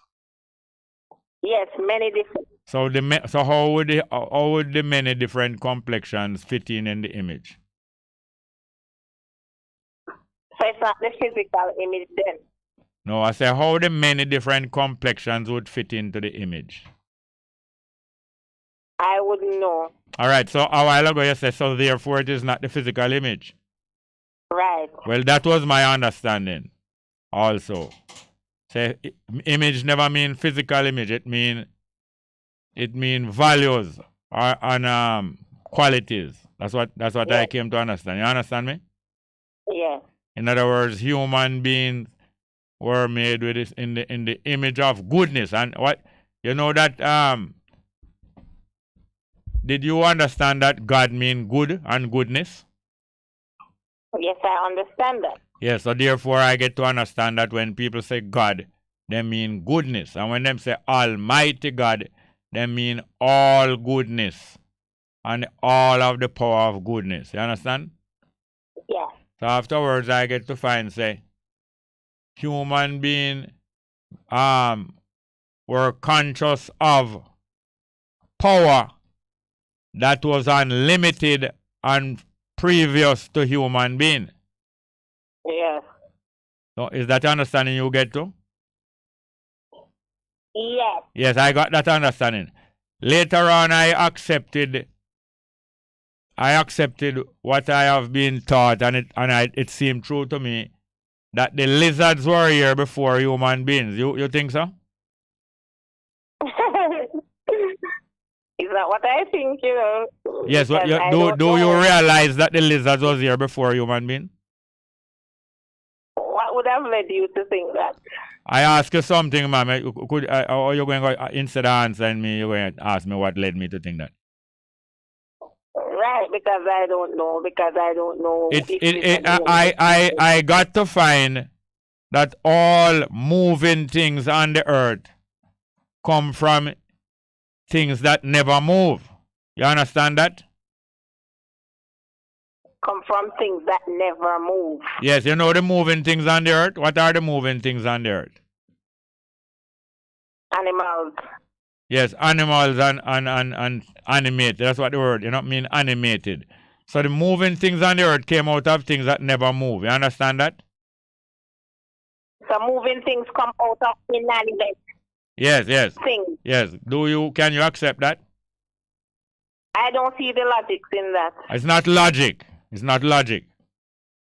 Do you know that inside of all solid things, there's a lot of movement going inside of things that look like them solid and still?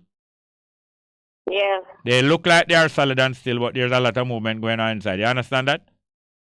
Yes. Just like if somebody stand up still, them digestion still working, them heart pumping and all them things, and you don't even see no sign of any movement, but a lot of movement going on inside of them. You understand that? Yes. So it is even the inanimate things. There's a lot of movement going on inside of them, and there's a lot of energy inside of them. You understand? And the earth, do you know that the earth is moving? That's what scientists says. And apart from scientists saying that, do you understand that the earth is moving? Yes. Do you understand that when there is sunlight on the earth, and in a few hours there's darkness at the same part of the earth, that's because the earth is moving? Yes. And the earth moves towards the light and move away from the light. That's what brings sunlight and darkness. You understand that? Yes. So although the earth, and when we stand up on it, we don't see the earth itself moving. We might see water moving in the earth. We might see stone rolling down. But as a whole, the earth don't look like it moving. And yet it is moving at several thousand miles an hour, spinning around. You understand that? Yes. All right. And the living things on the earth, they gradually came from outside of things that never look like them living. And gradually all life manifests on earth. And the more they manifest on earth is the more advanced their form of life is. Yeah. Does it seem to you like human beings are the most advanced form of life on earth? No. What form of life on earth do you think is more advanced than human beings? Technology is not life. My little girl is saying technology, and I'm telling Hold on, her don't talk so technology is fast, not life. because if you're talking fast now, you're not making me follow. You said that it don't seem to you like human beings are the most advanced form of life on earth, right? Yes. So what more advanced form of life, more than human beings, you think is on the earth?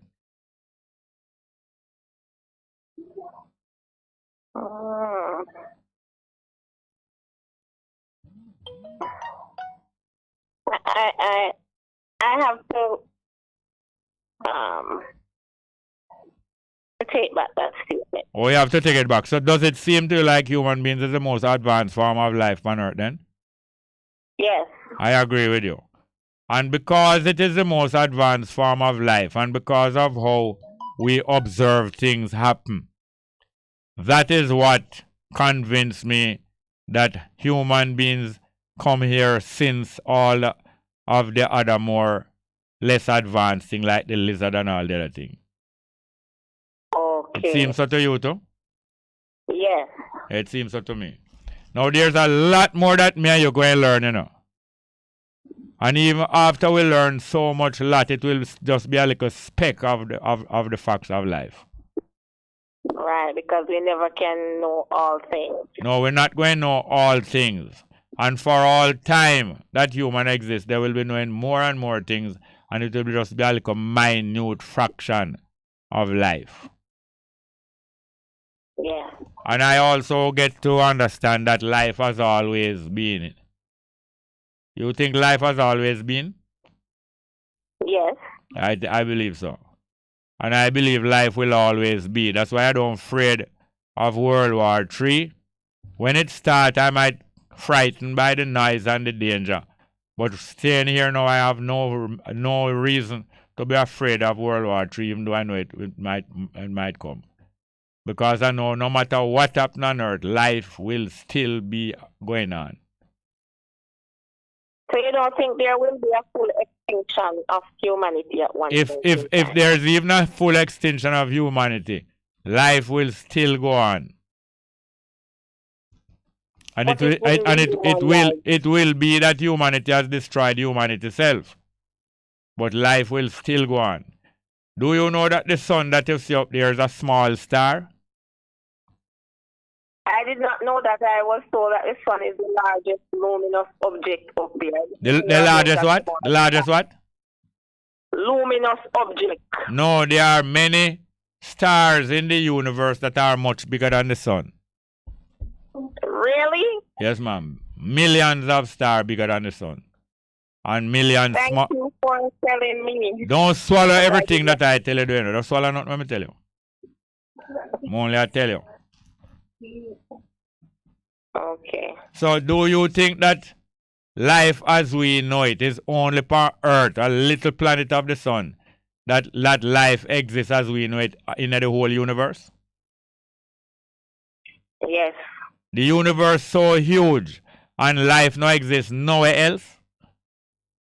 Nowhere else, I don't. But the universe is a part of life. The universe is not the whole of life, you know. The universe is just a part of life, you know. And you want to tell me that there's no more life in the whole universe? I think scientists would discover that. No, scientists know very little. Scientists know very little. The people who make drone, the people who make atomic bomb, the people who make computer know very little. All of us know very little. You don't understand that? Yeah. We don't even begin to know about life and existence and time. Very little we know. But the little that we know make us feel swell-headed. Seems like you're an interstellar, what you call it, traveler or something. No, I never claim to travel from no star to no star. But what life has taught me is enough to show me, say, the universe and life is so huge that if energy exists in the stone them, you see the stone them where you see out there? Yeah. Energy inside of them, you know.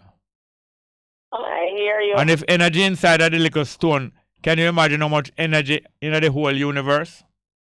And you want to tell me, say, this is the only place in the universe where life as we know it exists? I could never presume to believe that. Well, Do you think that your father have children that you don't know? That might be the case, of course. Yes, men do a lot of things that you don't know. Yes, he might have children that him don't know neither. I might have children that I don't know and never suspect that a woman did get pregnant and did bring some children and never contact me back. Right. There's so much that we don't know and that them exist, but we don't have the slightest idea about. Have you ever studied science in school, Barry? Yes, ma'am. Seems like you'd be a great scientist. No, well, I didn't have the will to be. Sometimes it come across my mind, you know. But other things come across my mind more urgent. From I was a little boy, I was very disturbed about the poverty of some human being in the midst of the richness of others. When I a little boy, I find out about them things there. It become one of the most urgent things to me. You know? Yes. So I decide, and that's what you call social science. So you have science what you're talking about, you know, natural science, the science of nature. But social science now is the science of how human beings treat one another. So I have to admit that natural science, up to now, I love read about natural science. But social science, how me understand even more. I can understand it without even reading a book. All me do, me open my eye and read what go on around me. You know, ma'am? Yes. Yeah, man. So when me there at school and them a teach a different thing, me benefit from all of the different teaching, but me no grasp all of the different teaching. But the little when me grasp, make me understand myself more. You know? When me a little boy, when me let me see now, I was 7 years old. When I was, I think, 7 years old, I meet a little boy come from country, come stay our yard. And him start tell me all the thing about suspicion and superstition. And one I think him tell me and my sister, we believe most things him tell we, you know, but I doubt most things. We believe nothing him tell, but I doubt most things. Because when me looking at me, say, no, I don't believe it. You hear what him tell me, you know, you hear the first thing him tell me. Anytime you buck your right toe, that's a good luck. And when you buck your left toe, that's a what? Bad luck. And for a little while, I believe it, you know, but after a while, I said to myself, say, I idiot thing this man. Because me see him believe some other thing where idiot things. Afterward, I start doubt everything when him tell me. A good thing for me. Me see him start believe all kind of thing. You know? And believe all kind of foolishness. And I just start to say, foolishness man tell me. And most I want to ask you one more question before you go. I now go, ma'am. You have to go leave me. Because I'm not left. Yes. What do you think about the times that we're living in now? What I think about it? Well, it's times that we're living in now. Yes, all time is one, you know. But we measure the time when we live. All time is one, you know. All time is one. It has always been. Time has always been and time always will be. But we know true we only live a short time, we love measure it. Well, this is one of the most dangerous time for human being ever, you know? Yes. Because human being is a big danger to ourselves. Exactly. And yet it's a time of learning, it's all kind of different things. Some of the worst music, we have some of the worst influence I make, and some of the best music I make, all kind of different things. You know? Some of the most injustice, although we have so much enlightenment and know much things, it's some of the wickedest injustice we ever gone on in the history of mankind and human being. The rich have never been rich. The end of time. No time now go end. Only human being love to talk about any time. Time now go end. A human being afraid about them own death.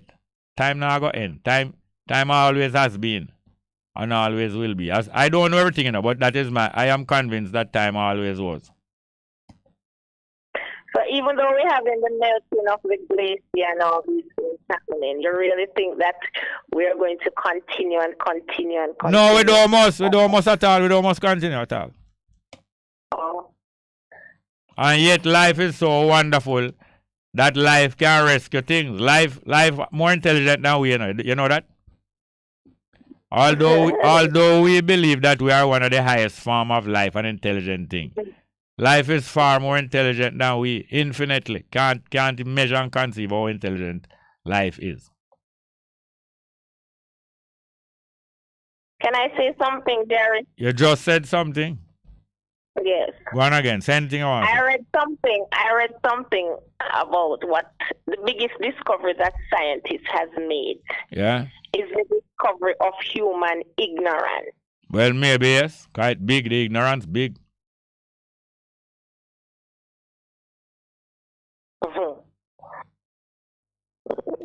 The ignorance big. Yeah. But the most interesting thing to human being, you say, is what? The most interesting thing to human being? Yeah. I don't know, life. Life, yeah. Well, my conclusion is similar to you, but I might use different word. As far as me find out, the most interesting thing to human being is other human being. And that is life. Yeah, a little human being is a little part of life. So most of what we learn about life is by studying other human being. Yeah. And when other form of life different from you, it's more interesting to you, you know. Yes. That's why you are so interesting to me, you know. Okay. Because you're female. You laugh. Because you know say true, not true. You say it's sweet though. Yes. It is sweet to be interesting. You see how nice it is for you to be interesting? Yeah. Yeah, man, because anything you want, you can get. Yeah. You know, say at 12 o'clock, though. Yeah. I know. All right. Thank you very much. Here, ma'am. Thank you, and please keep my number and give me a call outside of the program. We need to talk more here. Yes, but we not to talk everything for the year. Cause I was going to tell you I go and give you my number, but I never want nobody to know. All right. So how am I going to do this? Put me on to the producer. And no, but you talk out everything, man. Yeah, laugh. It is 1 minute after 12. Bye. Here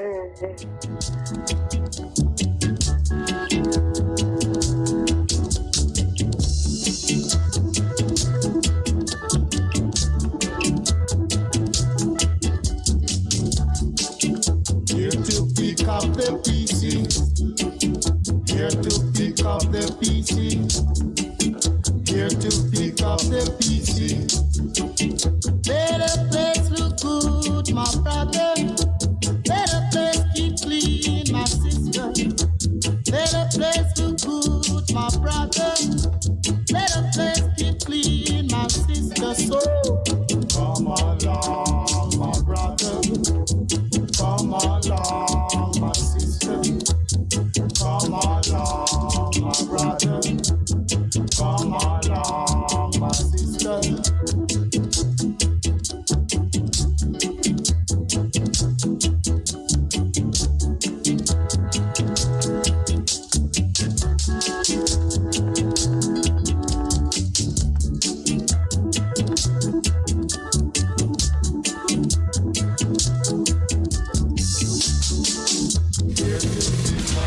You're simply the best. Better than all the rest. Better than anyone. Anyone I've ever met. You're simply the best. Bess FM 100.5 on your dial. Keep listening. Good day, I'm Anthony Morgan with JIS Midday News for Monday, August 15. Coming up, first, an AIDS registration center to open soon, more PPV operators to receive gas relief grants, and learning centers to be established at local libraries. The news in detail after the break. Miss, your total is 8,900. Cash or card? Do you take credit cards? Yes, ma'am. All right. Here. And here's my ID. All right, just stay here for a minute. The machine is right over there. Stay where? Try not say anywhere you go with my card, me I go to. You go on, me I follow right back at you. When shopping, never let your debit or credit card out of your sight. Your information can be stolen in a split second. Protect your card. Protect your cash. A safety message from the JIS. Now the news. Minister without portfolio in the Office of the Prime Minister, Floyd Green, says the first pilot enrollment site where citizens will be able to register for the new National Identification System NIDS will be completed by month end. It will be located at the Central Sorting Office on South Camp Road in Kingston and is the first of 5 sites that will be activated across Kingston and St. Andrew by early October. We had indicated that we wanted to have our first enrollment site up and ready by August, and based on the trajectory, we should be complete in another 2 weeks or so. Minister Green was speaking after touring the site with the Productive Business Solutions PBS Consortium last week. The PBS Consortium is tasked with implementing the NID solutions. The site will feature workstations designed to accommodate privacy and equipment for biometric captures such as fingerprint scanners, document scanners, a camera and a signature pad. Minister Green also noted that the production site where the IDs will be made is ready and conducting tests. Digital education company Edufocal Limited is partnering with the Jamaica Library Service JLS to establish learning centers across the JLS's network. The partnership will include the provision of free internet access and technical assistance for students who use the services of the JLS. JLS staff members will also be trained by Edufocal in the planning, preparation and delivery of learning activities for children at all learning centers. Minister of Education and Youth Favour Williams says the initiative will provide a safe, welcoming environment for students entering or using the JLS's Learning Centre. This partnership will enable more students and people from the wider community to have access to digital learning in a safe space. The JLS will also provide a physical space for students to attend virtual classes. Minister Williams added that she anticipates that the partnership will yield an increase in the use of libraries going forward. Minister of Finance and the Public Service, Dr. Nigel Clark, says the government will be making a policy change to allow more public passenger vehicle PPV operators to benefit from the $25,000 grant support under the COVID-19 Allocation of Resources CARE program. The disclosure follows the recent allocation of $90 million in grants to LASCO Financial Services for disbursement to the 3,600 PPV operators making up the first cohort of beneficiaries. When it was initially launched, there was a cutoff date that said you had to have your license fully paid up by April 30th. Now, there are taxi operators who paid up a little bit after April 30th, or in some instances, they actually went in before, but the Transport Authority, their license, when they got the printout of their license, the date is in May, due to no fault of their own. For that reason, a policy change has been made to say if you have your license paid up by August 31st, you will also qualify. Dr. Clark is inviting operators who have not yet applied for the grants to do so via the Finance Ministry's website at mof.gov.jm. And 15 individuals from across the transport sector have been certified as first responders after recently completing the second Transport Operators Blue Ribbon First Responder Training and Certification Program. The program, facilitated by Transport Operators Development Sustainable Services TODS and British Caribbean Insurance Company BCIC, equips participants with the skills to provide assistance at traffic crash sites. Addressing the presentation ceremony on Thursday, Transport and Mining Minister Audley Shaw said the ministry is in full support of the project, noting that taxi and bus drivers in many instances are the ones who transport injured persons to the hospital when traffic crashes occur. Minister Shaw commended TODS and BCIC for partnering on the initiative and encouraged other private and public sector entities to forge partnerships to enhance Jamaica's transportation network. He also urged all the responders to treat their road safety ambassadorship with respect and dignity as they aid in preventing deaths and serious injuries on the country's roadways. That was JIS News. I'm Anthony Morgan. A production of the Jamaica Information Service, the voice of Jamaica. You're listening to Bess. 100. BBC News, I'm John Shea. Kenya's Deputy President William Ruto has been declared the winner of last week's presidential election. He narrowly beat the opposition leader Raila Odinga. Mr. Ruto offered his gratitude to the Kenyan people. Gratitude goes to the millions of Kenyans who refused to be boxed into tribal cocoons. I am a very proud Kenyan this evening that the people of Kenya have raised the bar on us who are seeking leadership in our country. There was confusion and disruption on the day as the results of Tuesday's elections were due to be announced. The deputy head of the Electoral Commission held a news conference and said some of the body's commissioners did not agree with the final result that was about to be declared. Our Africa correspondent Catherine Biorohanga explains. Kenyans had been glued to their television screens all day waiting for the results of the recent presidential elections. But when the chair of the Electoral Commission, Wafula Chebukati, finally appeared on the stage at the National Tally Centre, he was surrounded by a crowd of people.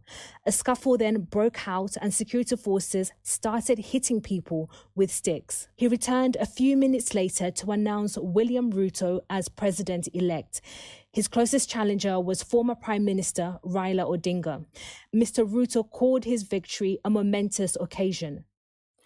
France says all of its soldiers have now left Mali, where they'd been fighting Islamist militants for close to a decade. Relations between the two countries had broken down. David Bamford reports. The French military says that its last contingent of soldiers left the country earlier on Monday, crossing the border into Niger. Despite the departure, France retains more than 4,000 troops in the West African region and says it will remain committed to the fight against Islamist insurgent groups.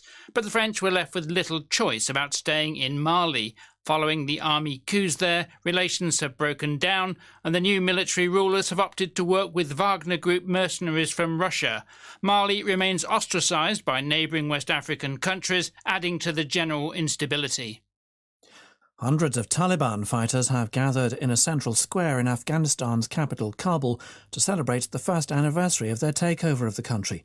They waved the movement's black and white flag and played victory chants about their defeat of foreign armies. In the southern city of Kandahar, the Taliban's spiritual home, armed fighters and their supporters paraded up and down a central road in vehicles captured from the previous Afghan government. A BBC correspondent in Kandahar says many people welcome the end of years of fighting between the Taliban and US-backed Afghan forces, but the dire economic situation is causing much suffering. World News from the BBC. The headquarters of a pro-Russian mercenary force in Ukraine appears to have been destroyed by an artillery attack. The Wagner Group is not officially linked to Moscow, but has acted in support of Russian troops in Ukraine for many years. Both pro-Russian and Ukrainian sources say that Wagner's base in Popasna was hit. Scotland has become the first country to introduce a law protecting the right to free period products. The legislation means public settings, such as schools and municipal buildings, will have to make sanitary products available at no cost to those who need them. Georgie Nicholson from the social enterprise Hey Girls, which works to improve access to period products in the UK, hopes that other nations will follow suit. We just hope the examples that Scotland are making today and that Northern Ireland and Wales have already signed up for, this is the start of actually the new norm, instead of people sort of sniggering when they see a period product or hiding one up your sleeve when you go to the loo. We're hoping that when people now go into public bathrooms, that they see the period products there and it just is a normal way of life. Fire and ambulance services in Cairo have come under fierce criticism over claims that they took an hour and a half to reach a blaze on Sunday that killed 41 people. One person whose cousin's children died in the fire at the Sifin Coptic Church in Greater Cairo's Imbabe neighbourhood said ambulances should have arrived within 3 minutes. Egypt's health ministry insisted that the first ambulance was at the church within that time, but local residents strongly dispute this. A senior US senator from the Republican Party has been told he has to testify before a grand jury that's looking into attempts by President Trump to overturn the 2020 election in the state of Georgia. A federal judge rejected Lindsey Graham's contention that he had immunity as a member of the US Senate. Donald Trump denies any wrongdoing. And that's the latest BBC World News. Live from NPR News in Washington, I'm Lakshmi Singh. The FBI and the Department of Homeland Security are warning of an increase in threats to law enforcement following the FBI's court-authorized search of former President Donald Trump's Mar-a-Lago home in Florida. Trump and his allies have repeatedly denounced the FBI over the search. Here's NPR's Ryan Lucas. The FBI and DHS issued what's known as a joint intelligence bulletin. A source tells NPR the bulletin warns of a spike in threats to federal law enforcement since the FBI's search of Trump's Mar-a-Lago residence. It tells officials to be attuned to issues related to domestic violent extremists, and it also mentions the gunman who tried to storm the FBI field office in Cincinnati, Ohio last week. The man fled and was later shot and killed by police. Just days later, armed Trump supporters also staged a small peaceful protest outside the FBI's Phoenix field office. The demonstration ended without incident. Ryan Lucas, NPR News, Washington. Famed author Salman Rushdie is off a ventilator and able to talk following an attack in New York in which he was repeatedly stabbed. Rushdie's agent says given the extent of the 75-year-old's injuries, recovery will be a long process. He'll likely lose an eye. Duri Baskarin is covering Iran's response from the Turkish capital. She says the Islamic Republic's attempting to distance itself from the violence against the author. A spokesman for Iran's Ministry of Foreign Affairs said this morning that the man accused of attacking Salman Rushdie had no connection to Iran. Additionally, he claimed that the 75-year-old author exposed himself to the anger of millions of people by insulting Islam. Over the weekend, a 24-year-old New Jersey resident pleaded not guilty to charges of attempted murder and assault. U.S. President Biden praised Rushdie's work and pursuit of the universal ideals of truth, courage, and resilience. Rushdie has faced numerous death threats and attempts on his life since the 1988 publication of his book Satanic Verses, including a fatwa calling for his death issued by Iran's former leader, Ayatollah Ruhollah Khomeini. For NPR News, I'm Duri Baskarin in Istanbul. Kenyans have a new president-elect. Deputy President William Ruto is declared the winner in a close election against longtime opposition leader Raila Odinga. Before today's announcement, violence erupted at the National Tallying Center after several elections officials disowned the results. Here's NPR's Ada Peralta. Just as the chief elections official was supposed to announce the results of the presidential election, a mob attacked him with chairs. At least 4 other electoral officials left the main tallying center and in a press conference said the counting of votes had been opaque, so they couldn't back the result. NPR's Ada Peralta reporting at least 2 officials were injured. At last check on Wall Street, the Dow Jones Industrial Average up 92 points at 33,853. This is NPR News. Japan's prime minister vowed his country would never repeat the horrors of war as the country marked the 77th anniversary of its surrender in World War II. NPR's Anthony Kuhn reports from Seoul that Japan's wartime aggression continues to strain ties with its neighbors. Prime Minister Fumio Kishida told a ceremony at Tokyo's Budokan Arena that the country will contribute to peace and help solve the world's problems. But 2 of Kishida's cabinet ministers visited the Yasukuni Shrine on Monday. The shrine honors 2.5 million Japanese war dead, including convicted World War II war criminals. Kishida himself did not visit, but sent a ritual offering. In a speech marking the end of Japan's colonial rule over Korea, South Korean President Yoon Song-yeol pledged to improve ties with Japan, which he called a partner in facing common threats. China's embassy in Tokyo, meanwhile, lodged a diplomatic protest against Kishida's offering to the shrine. Anthony Kuhn, NPR News, Seoul. Starbucks is accusing the National Labor Relations Board of misconduct and requesting that the NLRB halt its oversight of union elections at its cafes nationwide. The coffee chain sent a letter to the board's chairman and general counsel. Starbucks alleges that NLRB agents helped Workers United win elections by interfering in the voting process and then sought to conceal its actions. The Associated Press says issues Starbucks raised were related to the NLRB's St. Louis office. More than 220 Starbucks locations have voted to unionize since late last year. This is NPR. I listen to Bullseye because Jesse always has really good questions. What did John Malkovich wear when he was 20? I don't know how to describe it. Bullseye. Interviews with creators you love and creators you need to know. From MaximumFun.org and NPR. You're listening to Bess. 100. Oh no.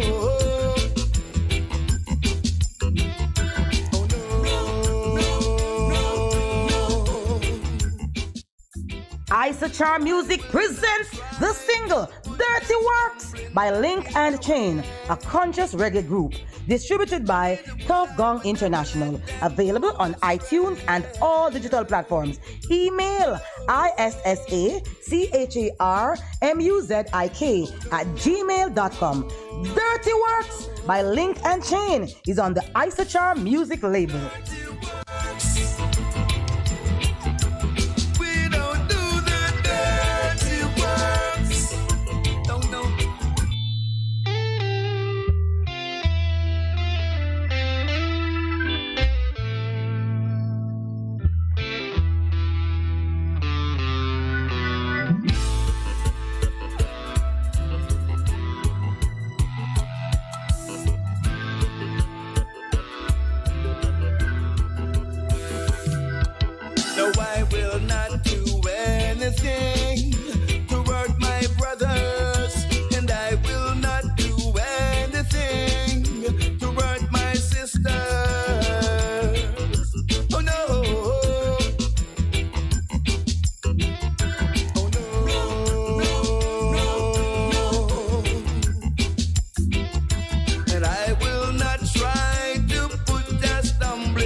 it yourself. Or if you want to and you think you've got to, do it yourself. Yes, do it yourself. But Jah will beat you.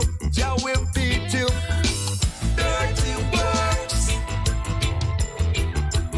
We don't do the dirty works. No, no, no, no. Devil's works.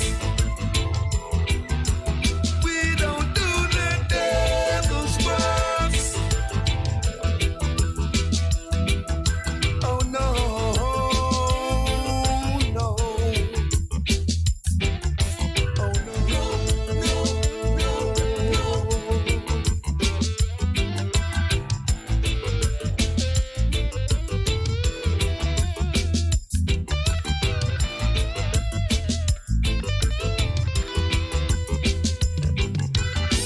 necromancy, yes, that industry. Necromancy, you see the bad man down in the garbage heap. Necromancy, yes I. That dirty works, and I don't deal with that. Dirty works, no I don't check for that. Dirty works, no I don't deal with them. Dirty works, oh I don't check for that. Dirty works, we don't do the dirty works. No, no, no, no. Devil's works. We don't do the devil's works.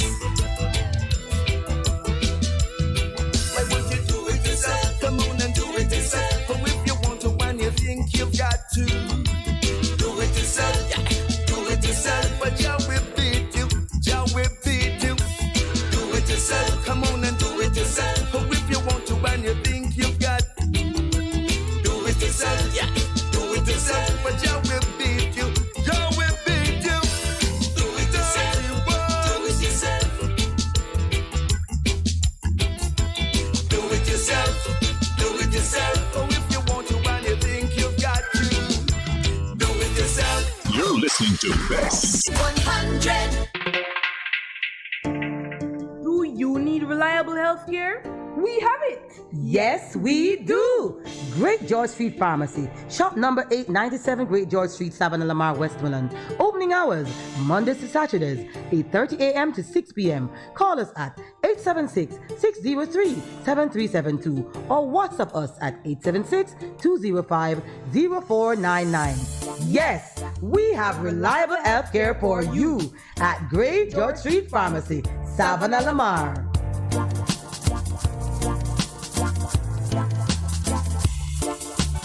Make me your radio and turn me up when you feel low. This melody was meant for you. So sing along to my stereo. Hey, my listening crew. This is your late afternoon companion to Chickaloo on your 100 FM dial. Make sure you tune in and turn up every Tuesdays from 5 until 7 p.m. for OTAWTL. That is on the ear with me, yours truly. A program that will leave you inspired, entertained, and informed. With the credit giveaways each week.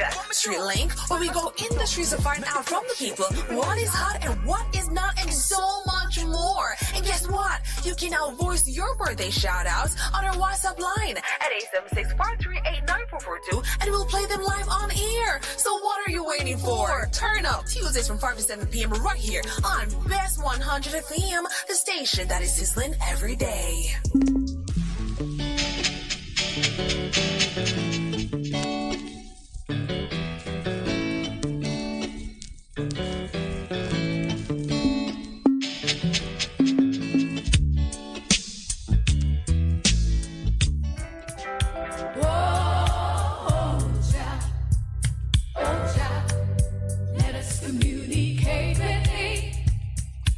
You good? You can get better. Spread the word. Straight Up gets better on Bess FM. Straight Up Jerry Small, Mondays, Tuesdays, Wednesdays and Thursdays on Bess 100 FM.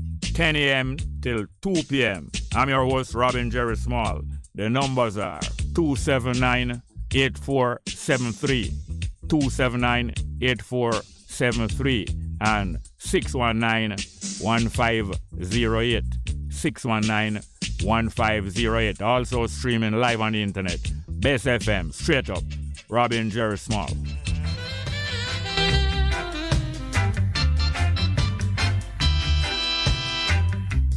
If you got to feel it, you've got to be clean. You got to make it straight, you can't be lean. Share the joys togetherness can bring. To the true soul, you just have to cling. And then you will feel it, you'll feel the soul inside of you.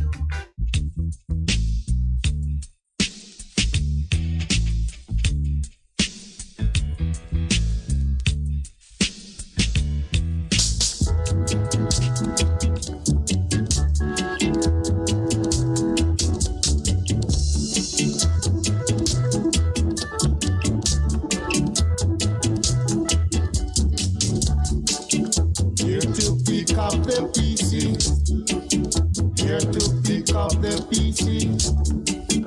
Here to pick up the pieces. Let the place look good, my brother. Let the place keep clean, my sister. Let the place look good, my brother.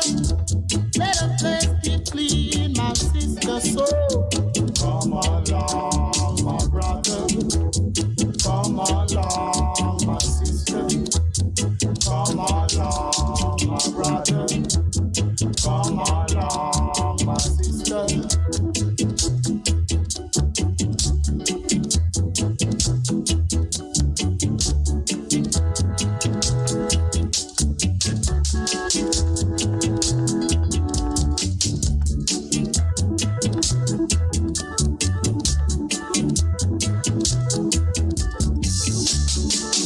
Here to pick up the pieces. Here to pick up the pieces. Here to pick up the pieces. Let the place look good, my brother. Let the place keep clean, my sister. Let the place look good, my brother. Let the place keep clean, my sister. So come along, my brother. Come along, my sister. Come along, my brother. Come along, my sister. Come along, my brother. Come along, my sister. Come along, my brother. Come along, my sister. Come along, my brother. Come along, my sister.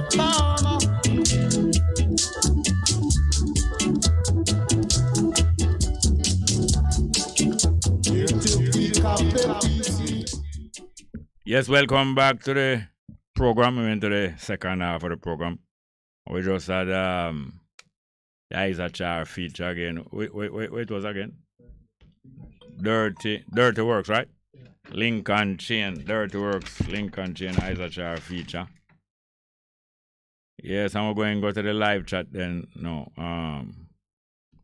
Sister D. Ruben say, I just love how Bongo keep the thing level. Broke down the thing piece by piece. Make you have to ask yourself. I want to answer to the said question. Not afraid for him said him not know a little still that I love. Well, thank you very much. I read in the last one, I'm going to try to go up to the beginning because sometimes I flick it too fast and lose it. But Damian Pollock say, where this man come from with the immediate argument and come with him bad behavior and better back off and go. Well, Mandita, me and Mandita now quarrel still, you know, but you know. Bob Cosmic say, how Harris scam blog one, so. Almost some lizard tails with him smoke. Persian Bobo Jerry, they want stable like water. Well, and of course, Harris scam lie then. It's just attempt to say something that kind of contradict, not only contradict, but it kind of offensive, seeing that him support the overthrow of Haile Selassie. Now, him have a right to support that still, but for him to be saying that he's a Rasta and because if a man say him support overthrow Selassie, I'm not quarrel now. But to him say I'm a Rasta still, that's how I watch him for years and then me ask him about it privately and him stubborn. And me ask him about it publicly in some conference. Delroy Graham say, uprising in all the space, Jerry. A lot of con man still around this time. Oh, the first man is not Mandita, you know. Is this thing there. It's not Mandita. Him say where this man come from, they might hear that argument. I think is Remedy. Yeah, man. Delroy Graham say, uprising to the space. A lot of con man still around this time. People still getting scammed. 3-card man all is around. Scholarly say, don't make anybody come on the program, come dry out. Sister D say, heartfelt utterance and the high transition to the ancestors. Who is that? Somebody again? Oh, for them in a Bobby wrong, is it? Life Liver say, bless day y'all and listen, Bongo. You just know, can you have a new president? Okay. Damian Pollock say, a big general there, us. Go and burn the fire. Yeah, man, I know say I'm a general, man. I mean, I really like him, but through him, sometimes I hear some idiot thing, I just give my opinion to some people. Say, I idiot that, man. I idiot thing that, man. Adrian say, need better reception, man. Take a bit of roadside zone, to be exact. Pablo say, A to Z, Benji first used to say intelligent awareness, Lord of the stage. Yes, man, Benji. I try to remember the name of the day. Pablo, Lord of the stage. Sister D say, yes. I them have a purge, call them skin a shed on them, I reveal them true, you know. No gatekeepers or infiltrators around here. Fire burn that on them. All and Michelle say greeting. Bongo Jerry. Bob Cosmic said, Sister D, transition all is around the corner. Tell me who you said transit in transit well, in a transition lounge. In case it's needed, it's appropriate time. I'm just pragmatic or something. Sundown say, 876 say, what will be happening when the system fails, Jerry? When banking, internet, electricity, and all that fail? No hospital to go to no police station to call, what will happen to the masses? Well, the masses now will come into them own. When all fail, no matter fret. When all fail, the masses will come into them own. And the masses will learn fast, and have an opportunity to level the play field. I tell you that, don't matter fret. Level the play field. Don't bother fret about any eventualities. That is my opinion. Bob Cosmic say, Jerry Broker from him band. Real band revolutionary. Remember I told you, well, I believe that is most of it still so. Kean Brown say, requesting Bongo Man Byfield Marcus Gab within this Mosiah amount. Okay. Don't know much about Kennedy. All I know was a remedy. Johnny John El Paso, Texas, Juarez, Mexico. Juarez on fire. Cartels fire in 50 caliber. Prison riot, gas station ablaze. Sister D say, Ross. Yes, Ross Bongo, enough trickery in a print. Why one lady called me and I can't answer her now, you know. Hello? Yes, I am on the air, man, and you're calling on the air. 2 o'clock. Yes, everything by. No boom by though. We have any call there? Good morning and afternoon and welcome. Good afternoon, welcome to the program. Are you there? Shalom and greetings. Welcome. Wagwan. Fine, thank you, Wagwan. But I'm busy giving thanks, you know. How about that? The man I show you, man. Yeah, man. The girls them treasure. You see what I talk about? Go and boost up yourself. Yo, you know, so when I leave out the ladies. You No, know? when I left them out. Yeah, man, what the family? You come for butter them bread 2 sides. Then, what you mean, baby, man? It must be buttered, you know. It must be buttered. Yeah, dessert. Just desserts. What the family? Them fine, man. And this first music I go for play, but I'm going to play something. I go for play Everton Blender Family Man, but I'm going to play something else instead. I'm going to play a request from Miss Thompson. Yes, okay, no problem, my brother. Pick up Jamaica set speed, both locally and internationally, and universally. Yeah. You know them style already. That's true. Yes, sir. sir. Sometimes we don't really know who out there listen to the program to you. Yeah. Yeah, man, but let me just engage in a conversation that I heard earlier on, you know? Yeah.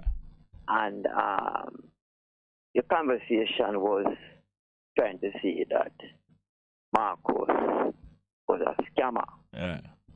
You know, and personally, if that is the view of the individual, I know other individuals that also portray that view. Yeah, me know people in our community who have that view. You know.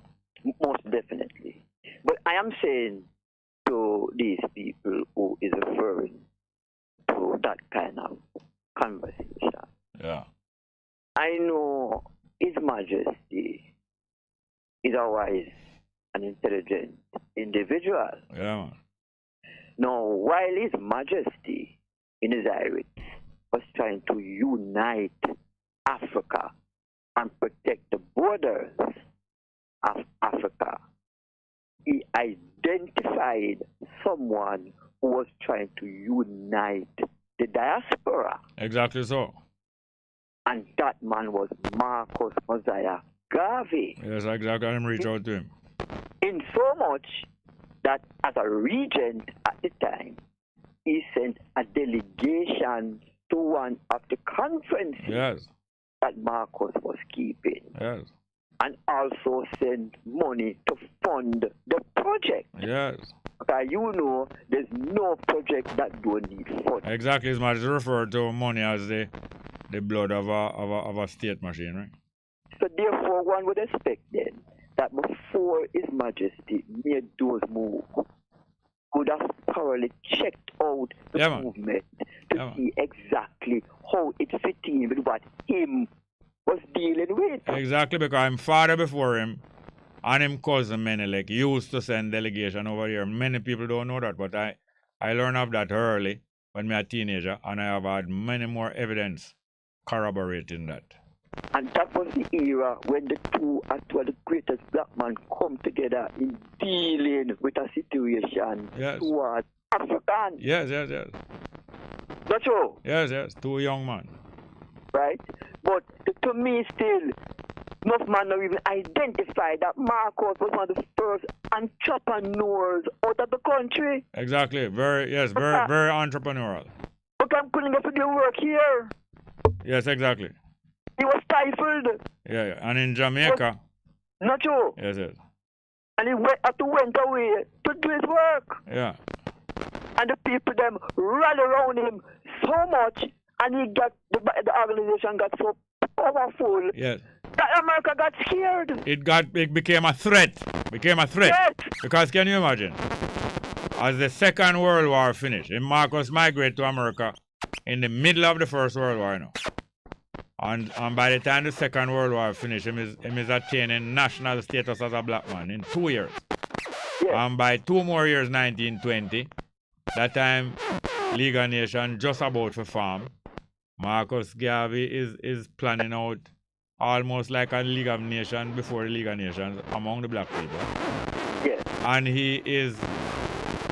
I hear some squealing in your phone. I don't know. Couldn't tell you why in a boss. Because I hear it, but I don't know how I go on. Yeah, and he's planning a international black people shipping line, business complex, all kind of different things, and this is no joke.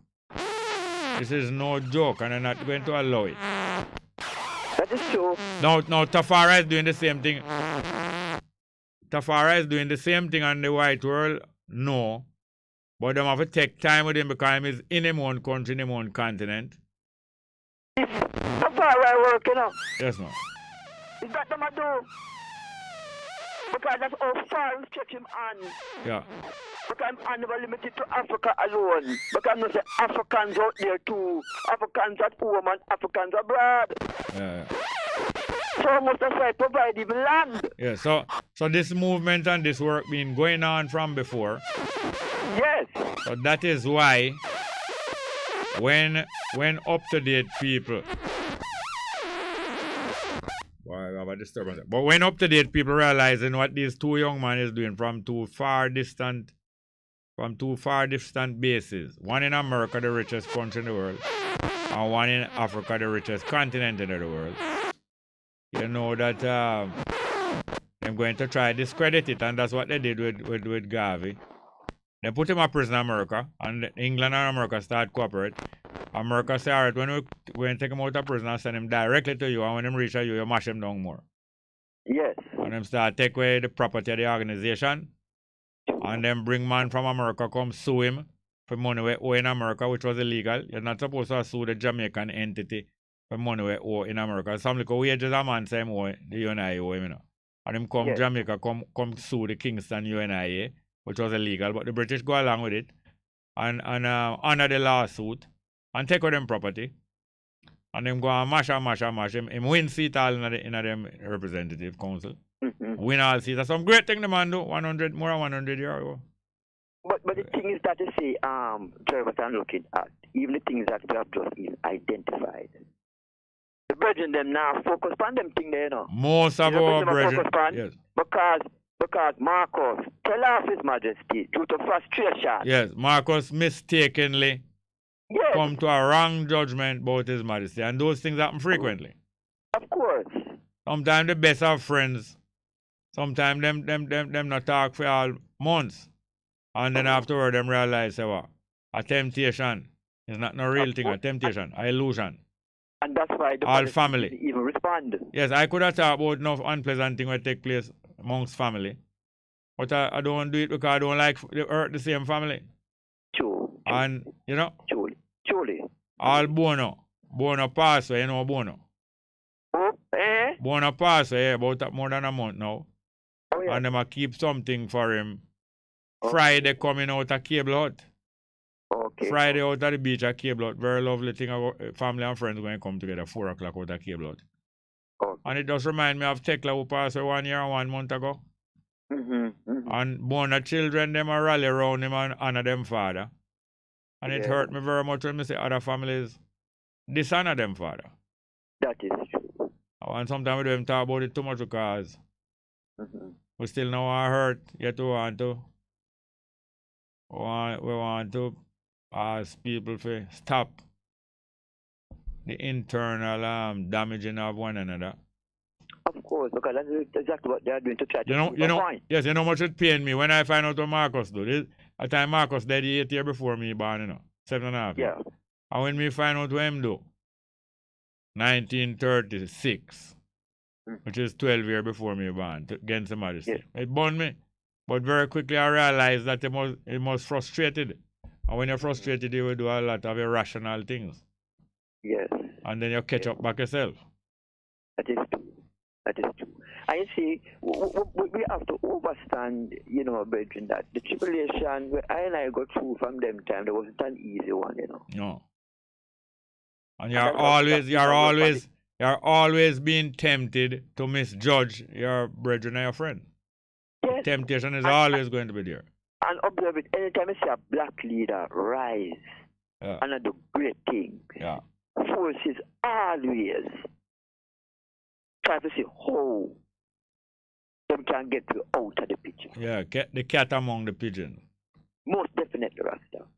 So I don't want the man them to take the work of Marcus Garvey light, because if it's Majesty seat and I even respect His Majesty so highly, how comes you blind to it? Yeah.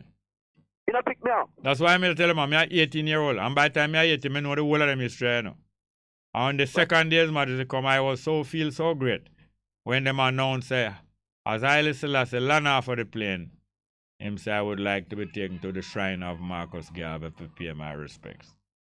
I feel so good as a 18-year-old youth because I was conscious of all of them tension existing from 30 years before, 1936, and it's 1966 His Majesty go pay respect to Marcus Garvey and make bygones be bygones.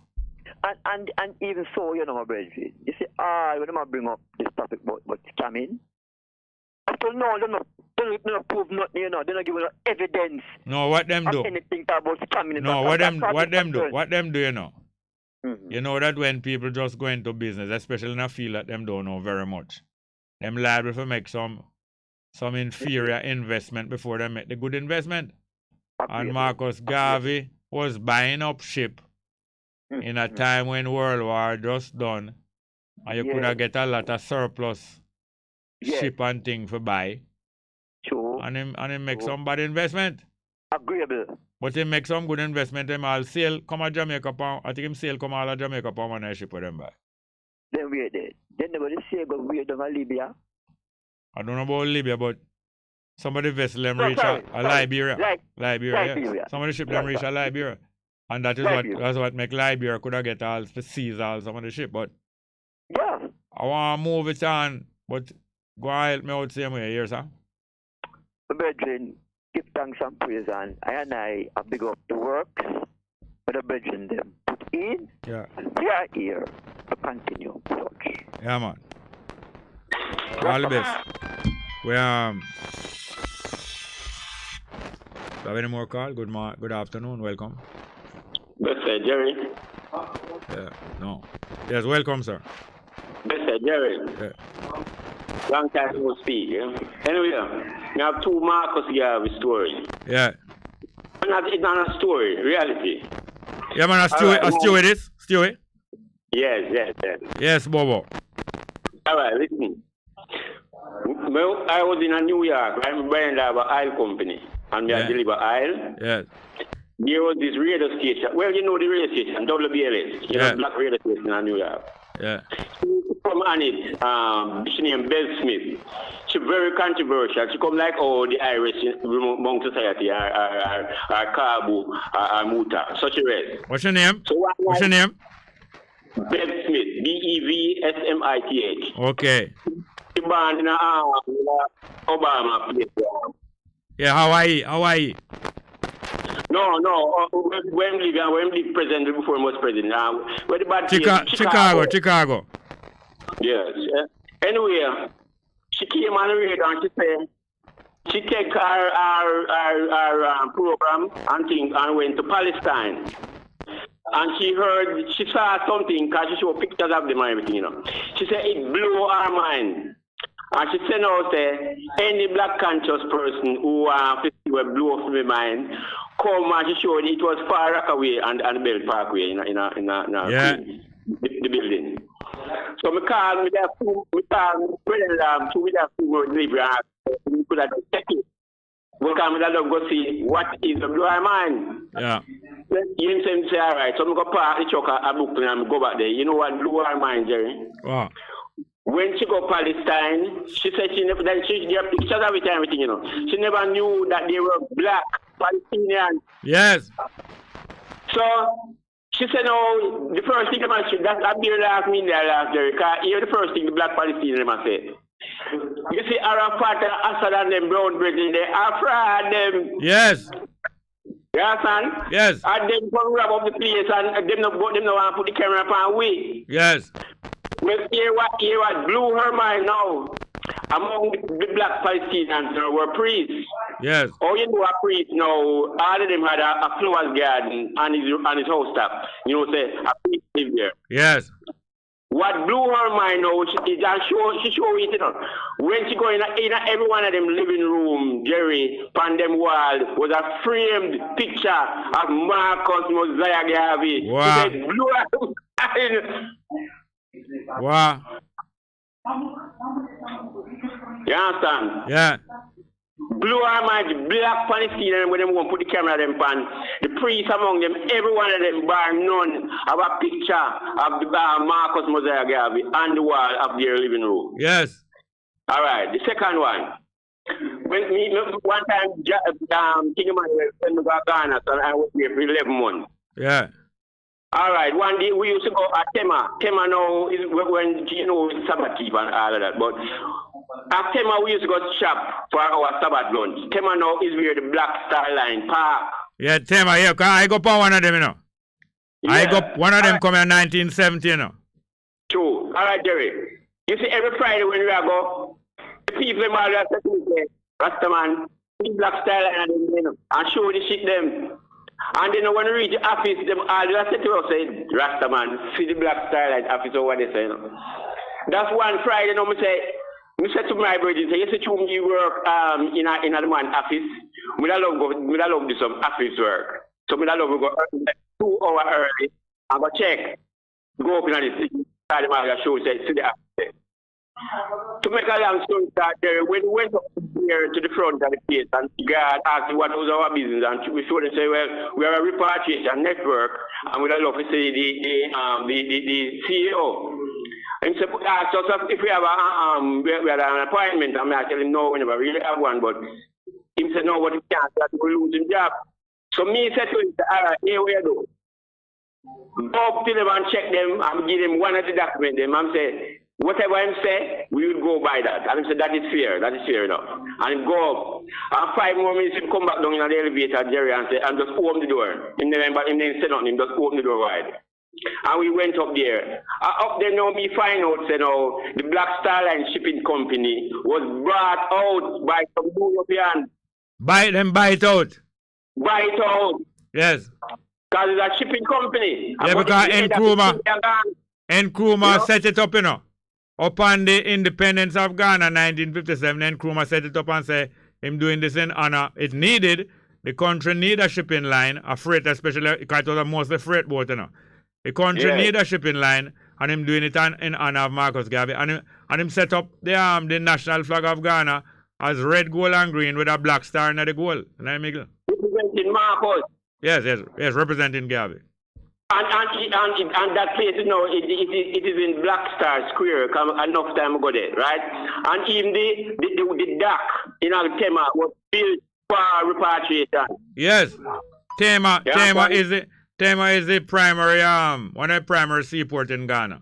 Yes, so we actually need. I'm not looking at Rastaman and know the one that against Marcus. What we actually need is an assessment and an analysis of the Black Star Line shipping company and make rise up back Marcus with the man something, because remember him the statement that when him Marcus dead, a millions more Marcus are going. Yes, him say what you think me dead? Look for me in the whirlwind. Look for me in the lightning. Look for me in the shipping line. Look for me all farm. Yeah. And look at two organizations in farm, UNIA and the ACL, African Communities League, and him farm a business group. What the business one the name again? He mean farm a business group, man. African Communities League was a set of civic organization where the citizens were. But him they have a business thing, man. I forget what name. But Jerry, the blueprint is there. People can Google Marcus Garvey 1920 speech at Harlem, New York. Yeah. I think on the 13th of August. And read it for yourself. Yes. And that is a problem with, when you put 400 million people to come together. We can do this thing here. Yes. Now hear this now. You hear me? Yes. I'm glad you called me because you hear them give Leonard Howell a Jamaican decoration. Yes, I heard. But that's sham, that Jerry. A sham. Because the next thing, hold on. The next thing them will give Prince Emmanuel to you and Claudius Henry. But them give them a little low level decoration. At the same time, them give Babs the Grange one much higher and make she commander. Yeah, but Jerry, and we never really want not touch a subject here. Empress Sharon. Yes, I hit me a come too. We don't look for the speculation to cease until we get the autopsy report. Please. Yes. And because and yesterday I think that the police they came here from Western police station, and it was 5 women, and they were all superintendents in a khaki. One of them was Empress Lawrence, one of the Empress Chambers, one of the Empress Larson, and Empress Robinson, and they were quite cordial and manageable with us.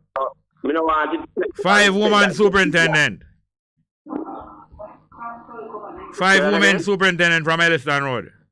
Yeah, all of them were superintendents in a khaki. And they are investigating. Yes. All right. What news of Priest Headley?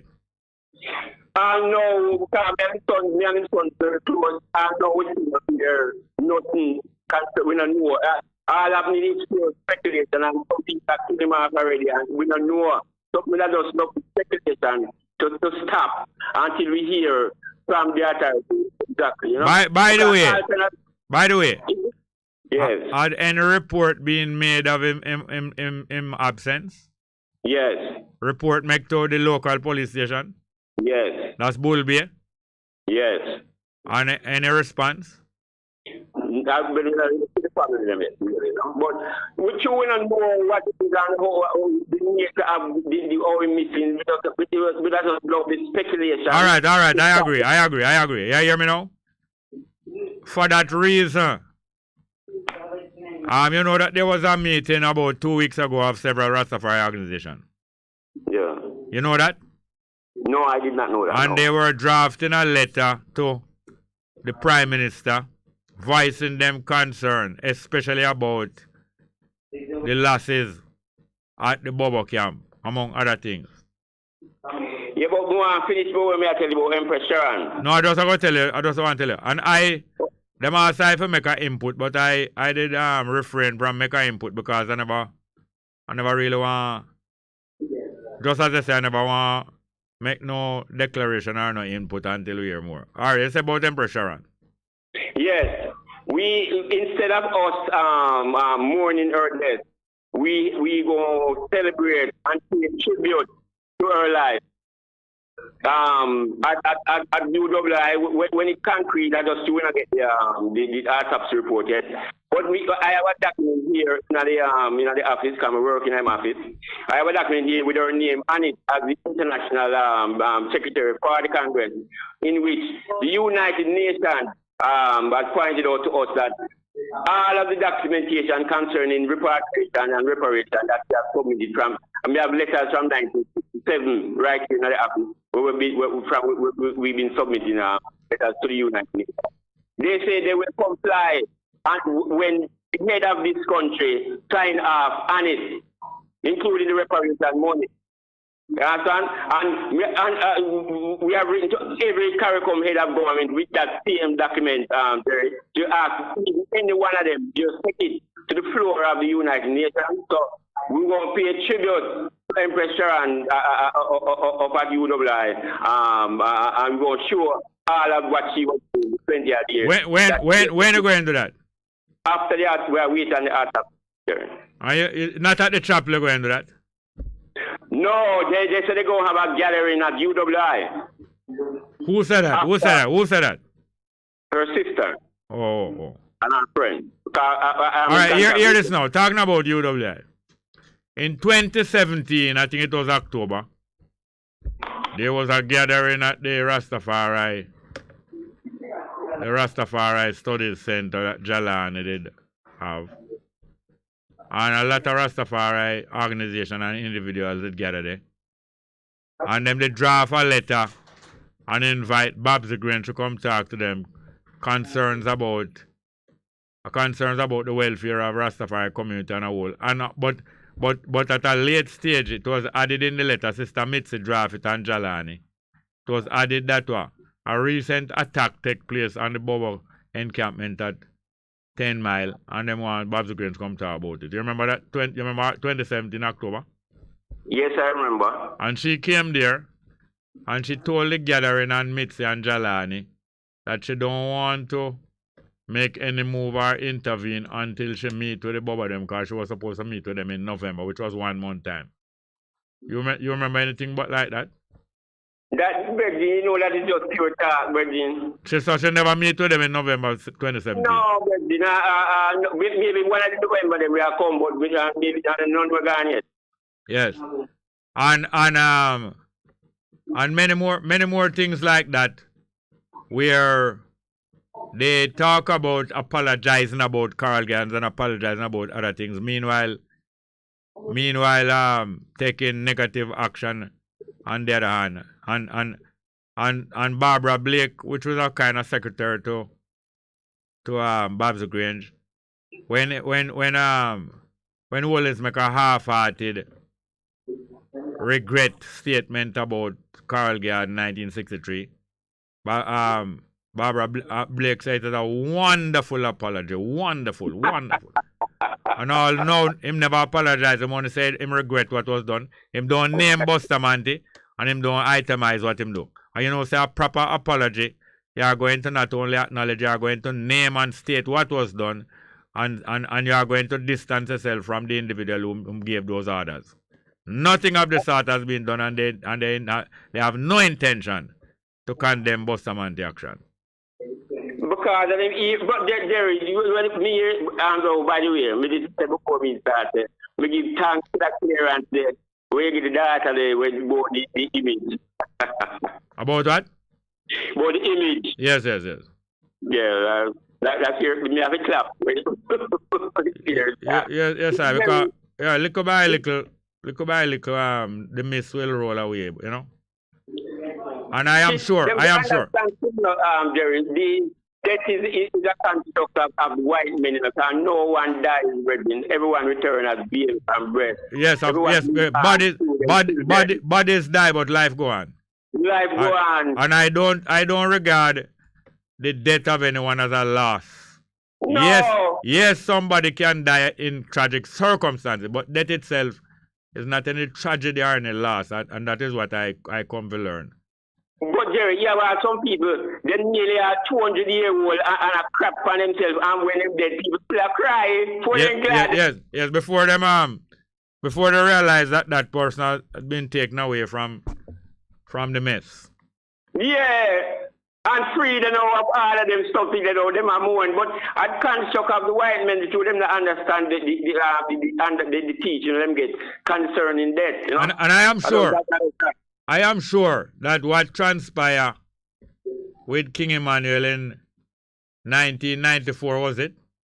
94, true. Yeah, well, I am sure that what transpired here was very helpful for our people to process life and to know that is a relay and that life goes on. In the moment, them up here. Yes, but as I say, because remember, you know, I get to know you.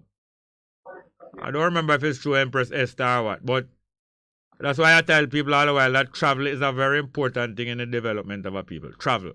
Because when people travel and go to a place, they bring a lot of development back to them people. But Jerry, you know the wickedness when I talk about, you see, in a plumber, Jerry, in a plumber, if him go to South Africa, which is a superpower, you know, and people know that him a plumber come from Jamaica, he would have his go like hardware and love by. Come again, you break up. I'm saying he's not simple as a plumber. Yeah. Right? If him should have got service in Africa and people know him is a plumber from Jamaica, the amount of money where he would have, he couldn't count money in a day. But just lies and tell concerning Africa. Yes. You know, so, but give thanks, brother, because I want to clear up. I never really want to come there and touch them two subjects the way it's supposed to still have a car. Yes. Bridging that about Marcus Garvey, him don't know, him a personal self-aggrandizement. Yes. And I don't know how him failed to recognize that His Majesty put those things behind him and that these things have gone on before. John the Baptist, the first cousin of Marcus Garvey, John the Baptist, the first cousin of the Jesus. One at a time when Jesus now moves spectacular, him saying and tell him, say, boy, are you the one? Or we must look for another one. Because you move kind of quiet. You remember? Yeah. And the man send back and tell him disciple him, say, don't go back home yet. Stay with me at 2 days. And after the 2 days, go and go tell John where you say go on. Well, me want the brother know, say, Marcus Garvey is the greatest prophet who ever come from the womb of a woman. Yeah, but the two of them was moving together. Like, they have many two. Look here, it was Henry and Prince Emmanuel who sparked the flame, who step up the activity of Rastafari in 1958, you know. I know. When two men like that or two women come together, it always bring an escalation. Look, all right, look when Shelley and go back with Elaine Thompson. Or look when Bolt, also have a Paul carry thing for years, you know, as a young youth, you know. And look when Bolt come back. Bolt did shine long before us after Paul, you know, as a 14-year-old youth. And him going to our decline.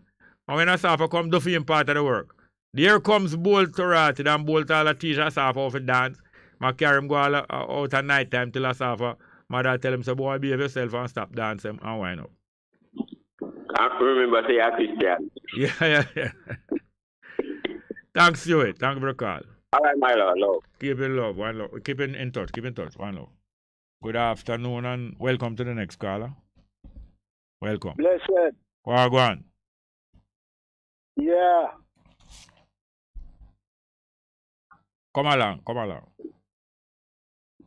Bongo. I hear you, man. You have a radio there listening. Hello? Are you going to listen to this, Bongo? Yes. Is mandatory? Yes, sir. Yeah, but you have a radio listening too. No, I'm not listening to radio. Are you shy? Why are you you're gun shy? Don't try put a yard trap, Bongo. No, no trap, man. May I release you. May I release you. Yeah, because I'm not going to come after this track kind of Bongo. No, don't come off it. Don't come off it. No, hear this.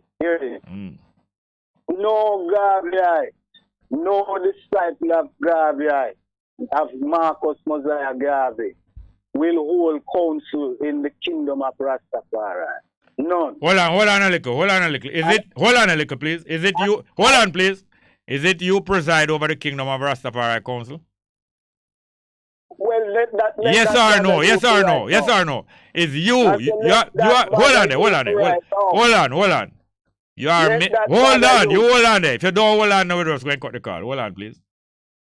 You are making some big bellicose and bellicose statements, very full of grandeur. Are you presiding over the council of Rastafari? I am speaking on the evidence of my personal witness, including yourself, Bongo Jerry. You know that. Include myself what? Listen. No, include me what? Of lies, of how you have lied, Bongo Jerry. Yes, lied about what? Well, lied about what? To polish up and protect and to whatever to the image of Marcus Garvey. All right, tell me the lie that I have lied. Tell me. Let me tell you this first. No, don't tell me anything first. Tell me the lie. I am telling you this. Tell me the lie that I have told about Marcus Garvey. Tell me. The heaviest, the greatest yoke of bondage that our people is under right now is the bondage and yoke of deception. All right, hear this now. If you're not going to tell... Hold on. You hold on. If you are not going to tell now of the lie that Jerry telling, polishing up Garvey, no. And why no disciple of Marcus Mosiah Garvey will ever hold counsel in the kingdom of Rastafari? Hello. No, find a nice piece of cloth. Find a clean piece of cloth and stuff your mouth. Bye. Boom, bye. Any more call? Next one. Good afternoon. Welcome. Africa love my brother. Wagwan, Kremlin. Listen, love my Lord. You know, it's kind of sad for me. Yeah? No, man, not sad, man. Oh, no, what I say, is that most of us don't understand the psychological pressure when we go through. Yeah. I mean, I'm concerned of a force where you are forced to respect. You know what I mean? I don't know what you mean. You're not making it clear what you mean. What I'm saying is this. I'm going to say this first and I'll go back to that. Whereas Marcus Garvey was the patriarch of the largest African-American and Afro-Caribbean organization for human rights and economic self-sufficiency of all time, attracting millions of followers in the United States, the Caribbean, Latin America, Europe, and Africa. No, say, oh, me see what I go on. I'm not talking me, I listen on the program. Is that we don't realize and try to understand who is Marcus Garvey. We don't, you don't? No, what I mean. No, you don't? No, yeah, man. Stop. I read what I read. Stop make these kind of statements if you don't include yourself. Anytime you say we, you include yourself. And I'm tired of people making statements about themselves, which later them say, no, them don't mean themselves. Yeah, but all right. If I say we, then Jared, mean is me alone, or is we, all of us, include. So you are doing this thing that you're talking about? Of course, me I live it that way. That's why me I read it. And this is why I respect Garvey. And the sweetest thing about Garvey thing, you know, is I'm going to just born in a St. Ann in Jamaica. And listen, all over the world, billions of people respect Marcus. Hey, look here, you know, say we are dwelling at the past too much. All right. Yes. Yeah, all right. I agree. But what happened now? The past we are dwelling at. You know, right now, we understand the past. So what is our doing today now? Because from the past we learn now, so we have a responsibility to do and make the past be a reality. And we have that responsibility now. No? Hello, look at that. I forgot to some other call. As long as they keep on talking about the past, we're not going to spend so much time on that. Jerry. Give thanks, bro. Give thanks. Yeah, thank you. Have any more calling? Good afternoon. Welcome. To be true to each other. Well, I'm Jerry. Fine, man. What going? No. The no important. The past, we understand it to a certain extent. We live the present. You don't really know nothing about the future. Yeah, but one good thing we can help shape the future. Yeah, but it's hard work. I hear you say something one day. There are stars up in the sky that don't exist no more, but it's still a shine. No, the light still a reach. Yeah, the light. Yeah. Okay? Yeah. All right. Could you explain to me, like I don't know, a little boy, and then say most wish upon a falling star? Yeah. Could you explain what I did look at and believe was a star, a falling star? Yes, it wasn't really a star. It wasn't really a star. It was a falling meteorite with the on fire. Especially when it come in the atmosphere of the earth. At that time, it get the oxygen for burn and bright. So when it fall in the earth, the last part of that journey, it's like you see the race, when 100 meters race start, everybody in a line. Even if somebody even get an early start and they're 2 foot ahead, or if them even they're 4 foot ahead, it's still roughly a straight line go across. But it's only when you reach down a 70, 80 meter now, you start see somebody like them shoot out in front, or you see a distinction between the leaders and who are the behind. Well, the falling star is the last part of the race when the star almost reach Earth.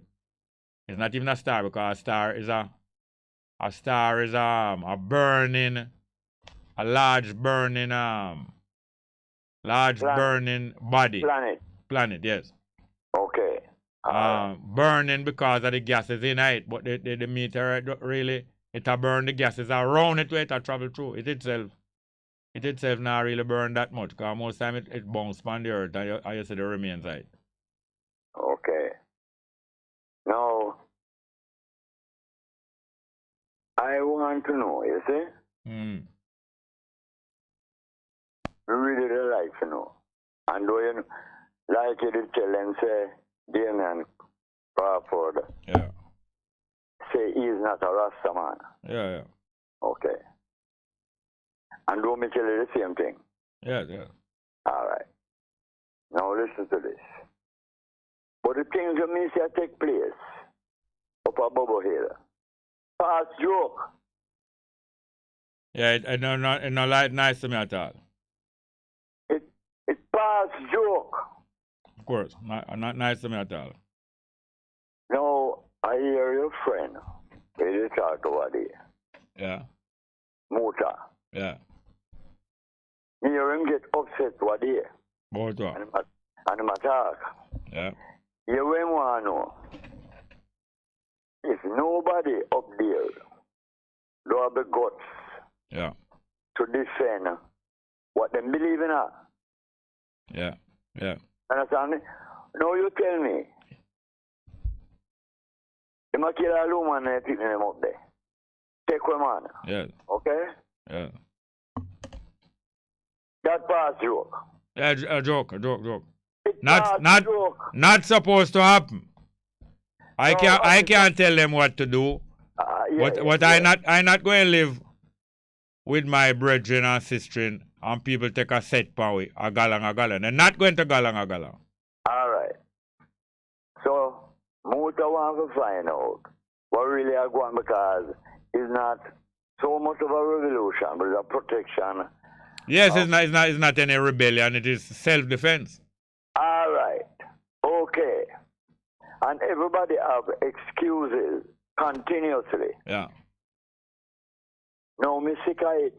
Yeah. Me not go abide with it. Me sick of it. Me just come off of the road. Not go abide with it. Me just come off of the road. Yeah. And anybody will see me on the road. Because I drive go somewhere. Anybody will see me come out of the vehicle. Because I don't dress. Right. You understand me? Yeah. And I am for real. Yes. Now I see them on the TV. The church stating that they never have it as good. Them say COVID is a blessing.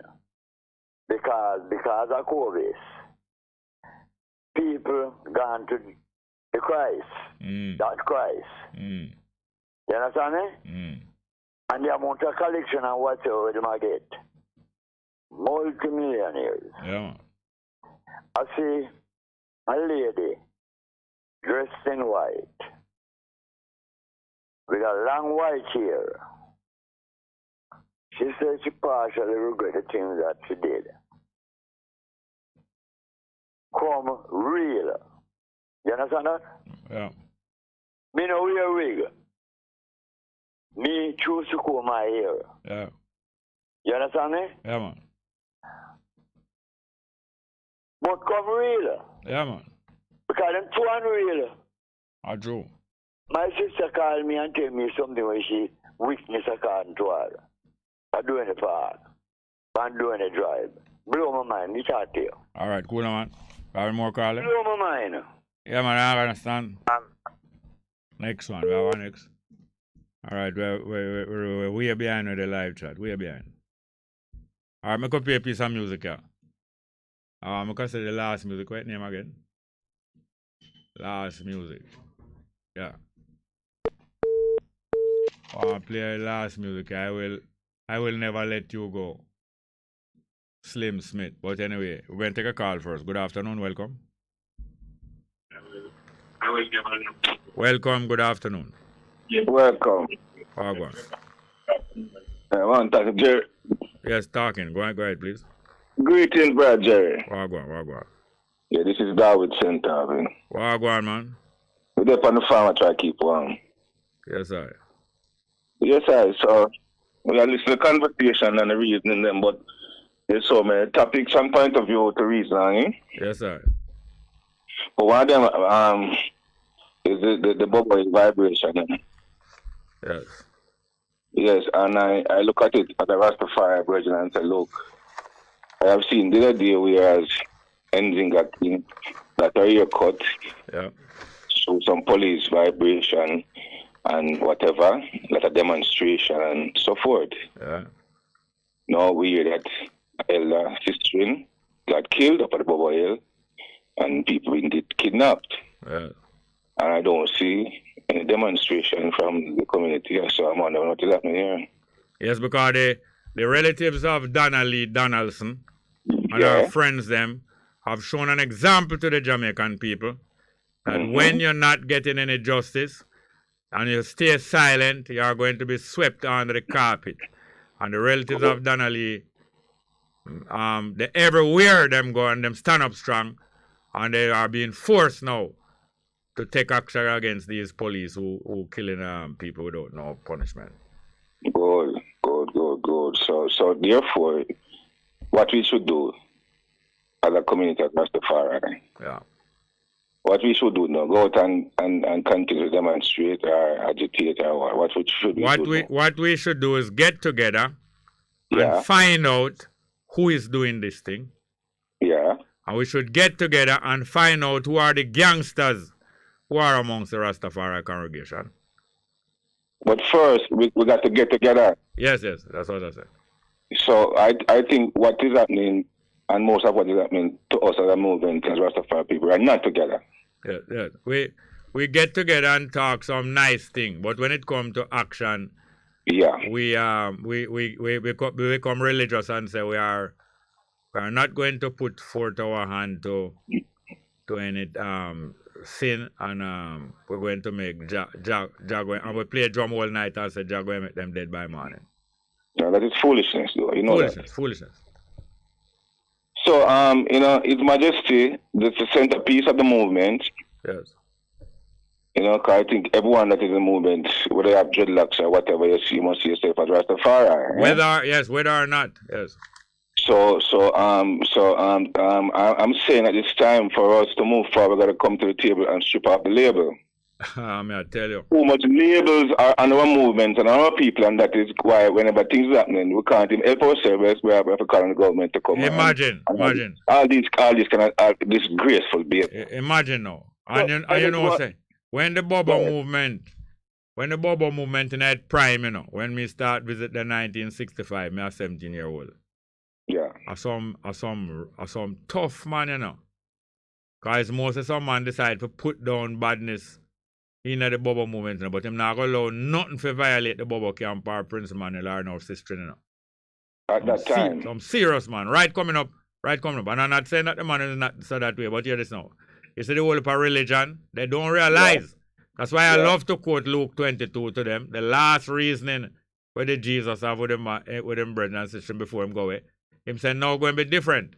People going to want to take a set for you because I'm gone, but you're not to allow them to take no set. You're supposed to protect one another. And Luke 22, talk for itself. So the top line is unity. We got to unite. Yes.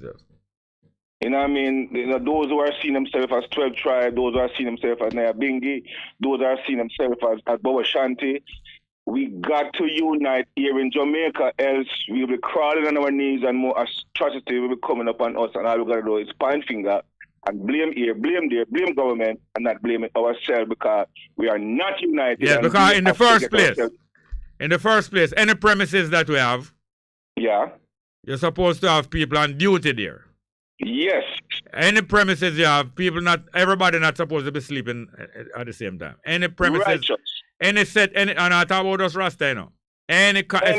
Especially all people in the world, but especially the African people who have suffered the most kidnapping and imprisonment and deportation. No premises that you have, because little by little we are clawing back little acres and little footholds around the world where we are now. Some little foothold and some little acreage and some little thing.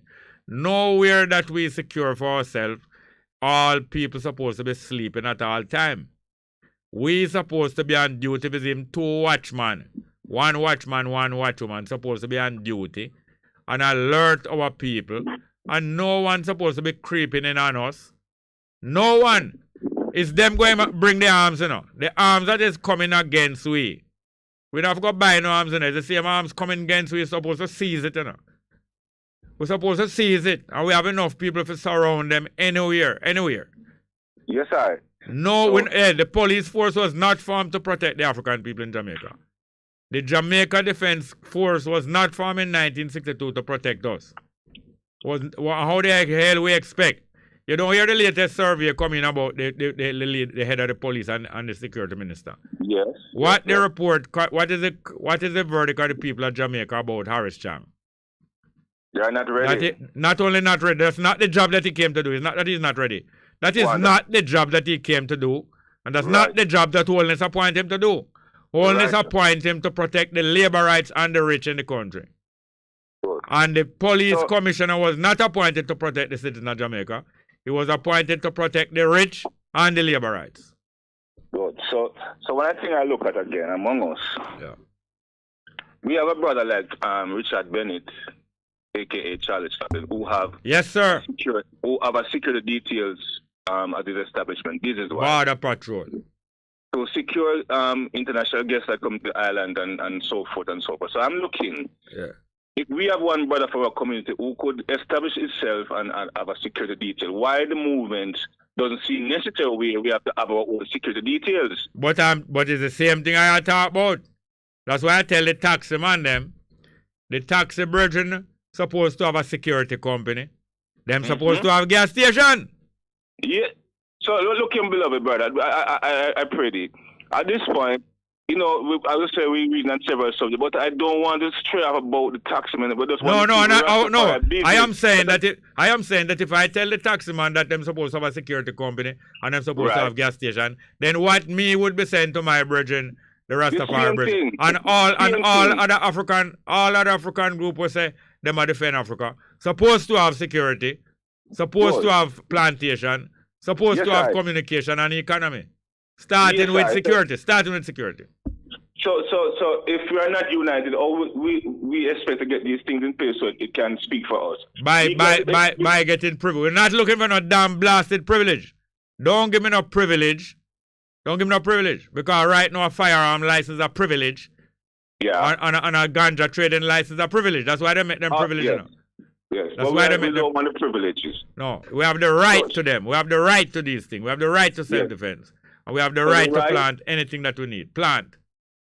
So the Honorable Marcus Garvey, as an entrepreneur over the years, we established several business frontiers. Yes. And that was an example for us today. Yes, sir. To know that we must establish ourselves in multiple businesses around the island. Yes, sir. To do export and import, to create work among our people, for ourselves, and uplift for our people in our movement. Yes.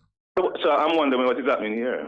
If we don't got any serious leader among us, if I'm not talking political leader. No. Team leader. Yes, Is a team. Yeah, team leaders among us. We are ones who would not be afraid to step all right. 50 million, I guarantee 100 million. Yes.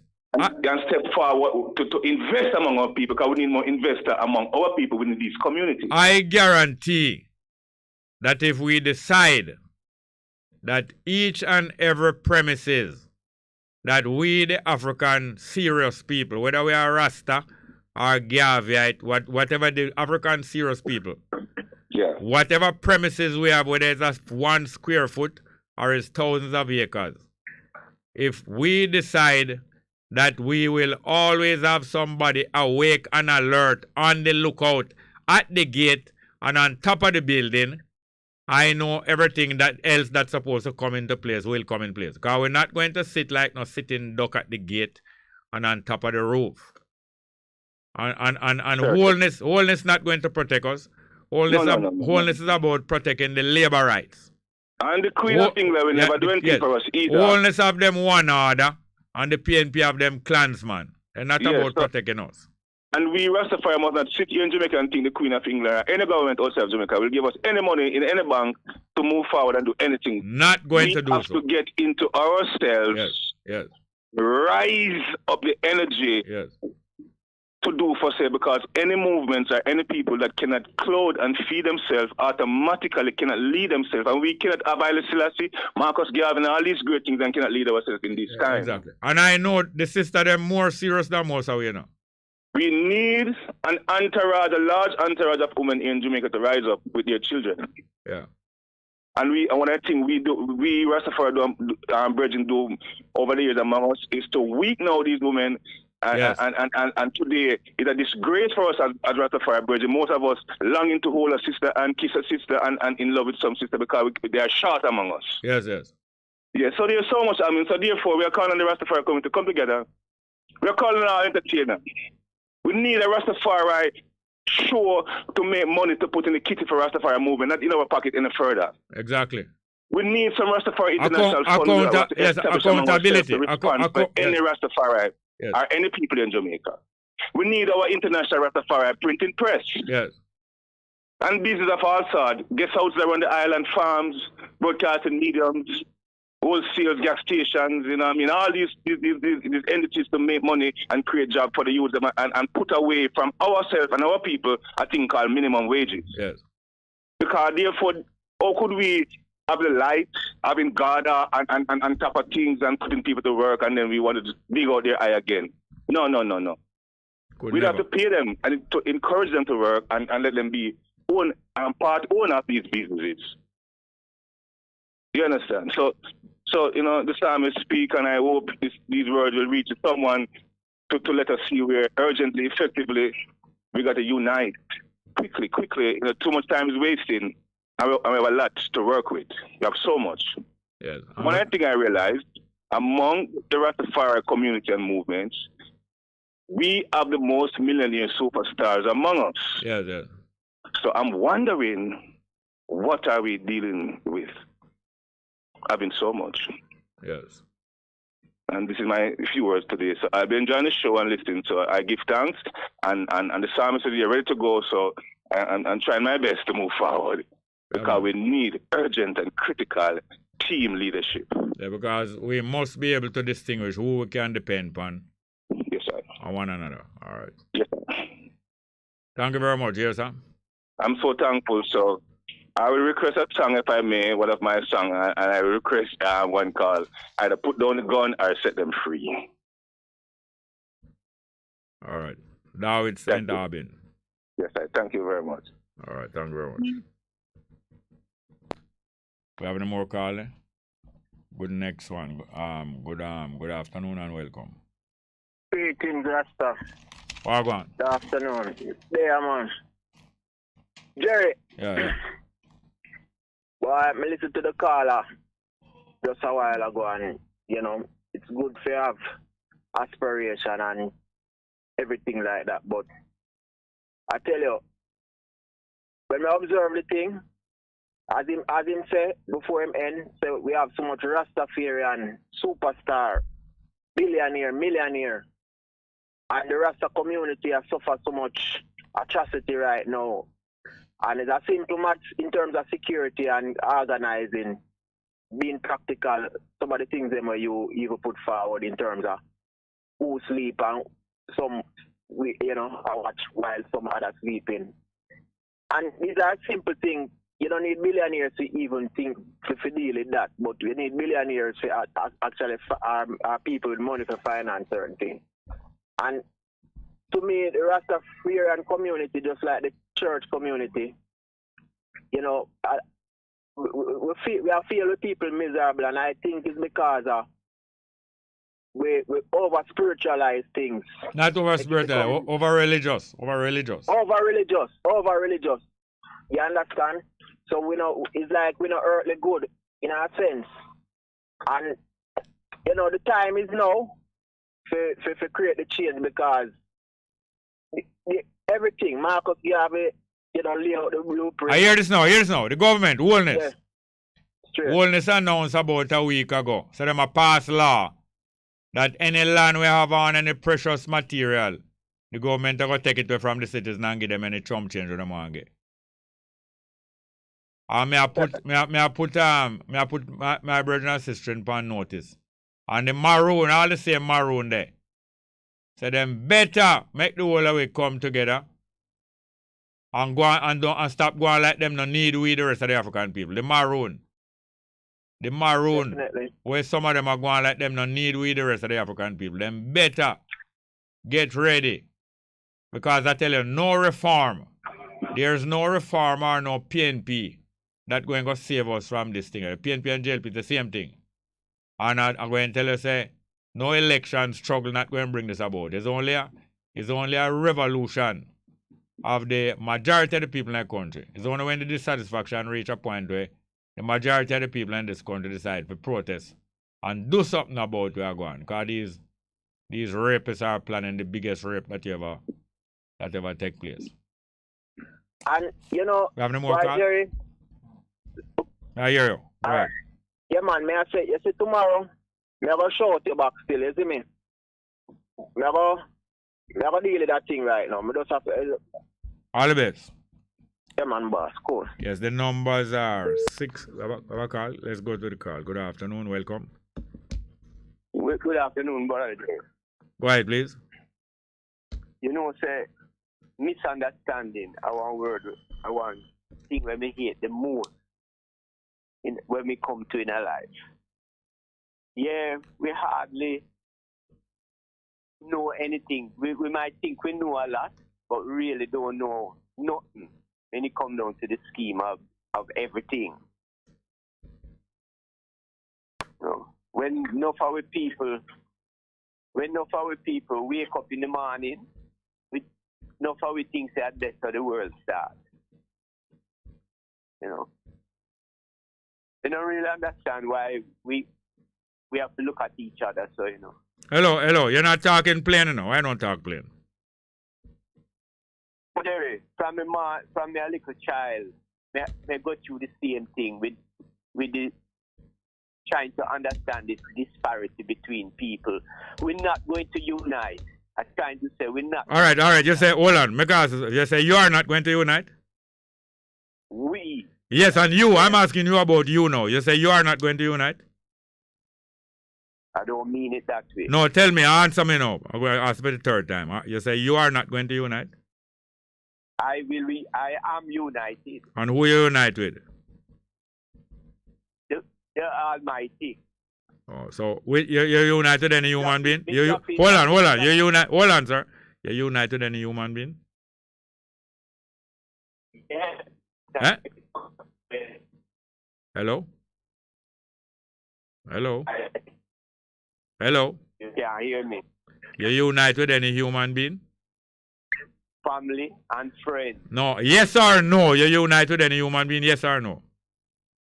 Yes. All right. Well, stop coming on this program and say that we are not going to unite. Please, can do that? I hear you.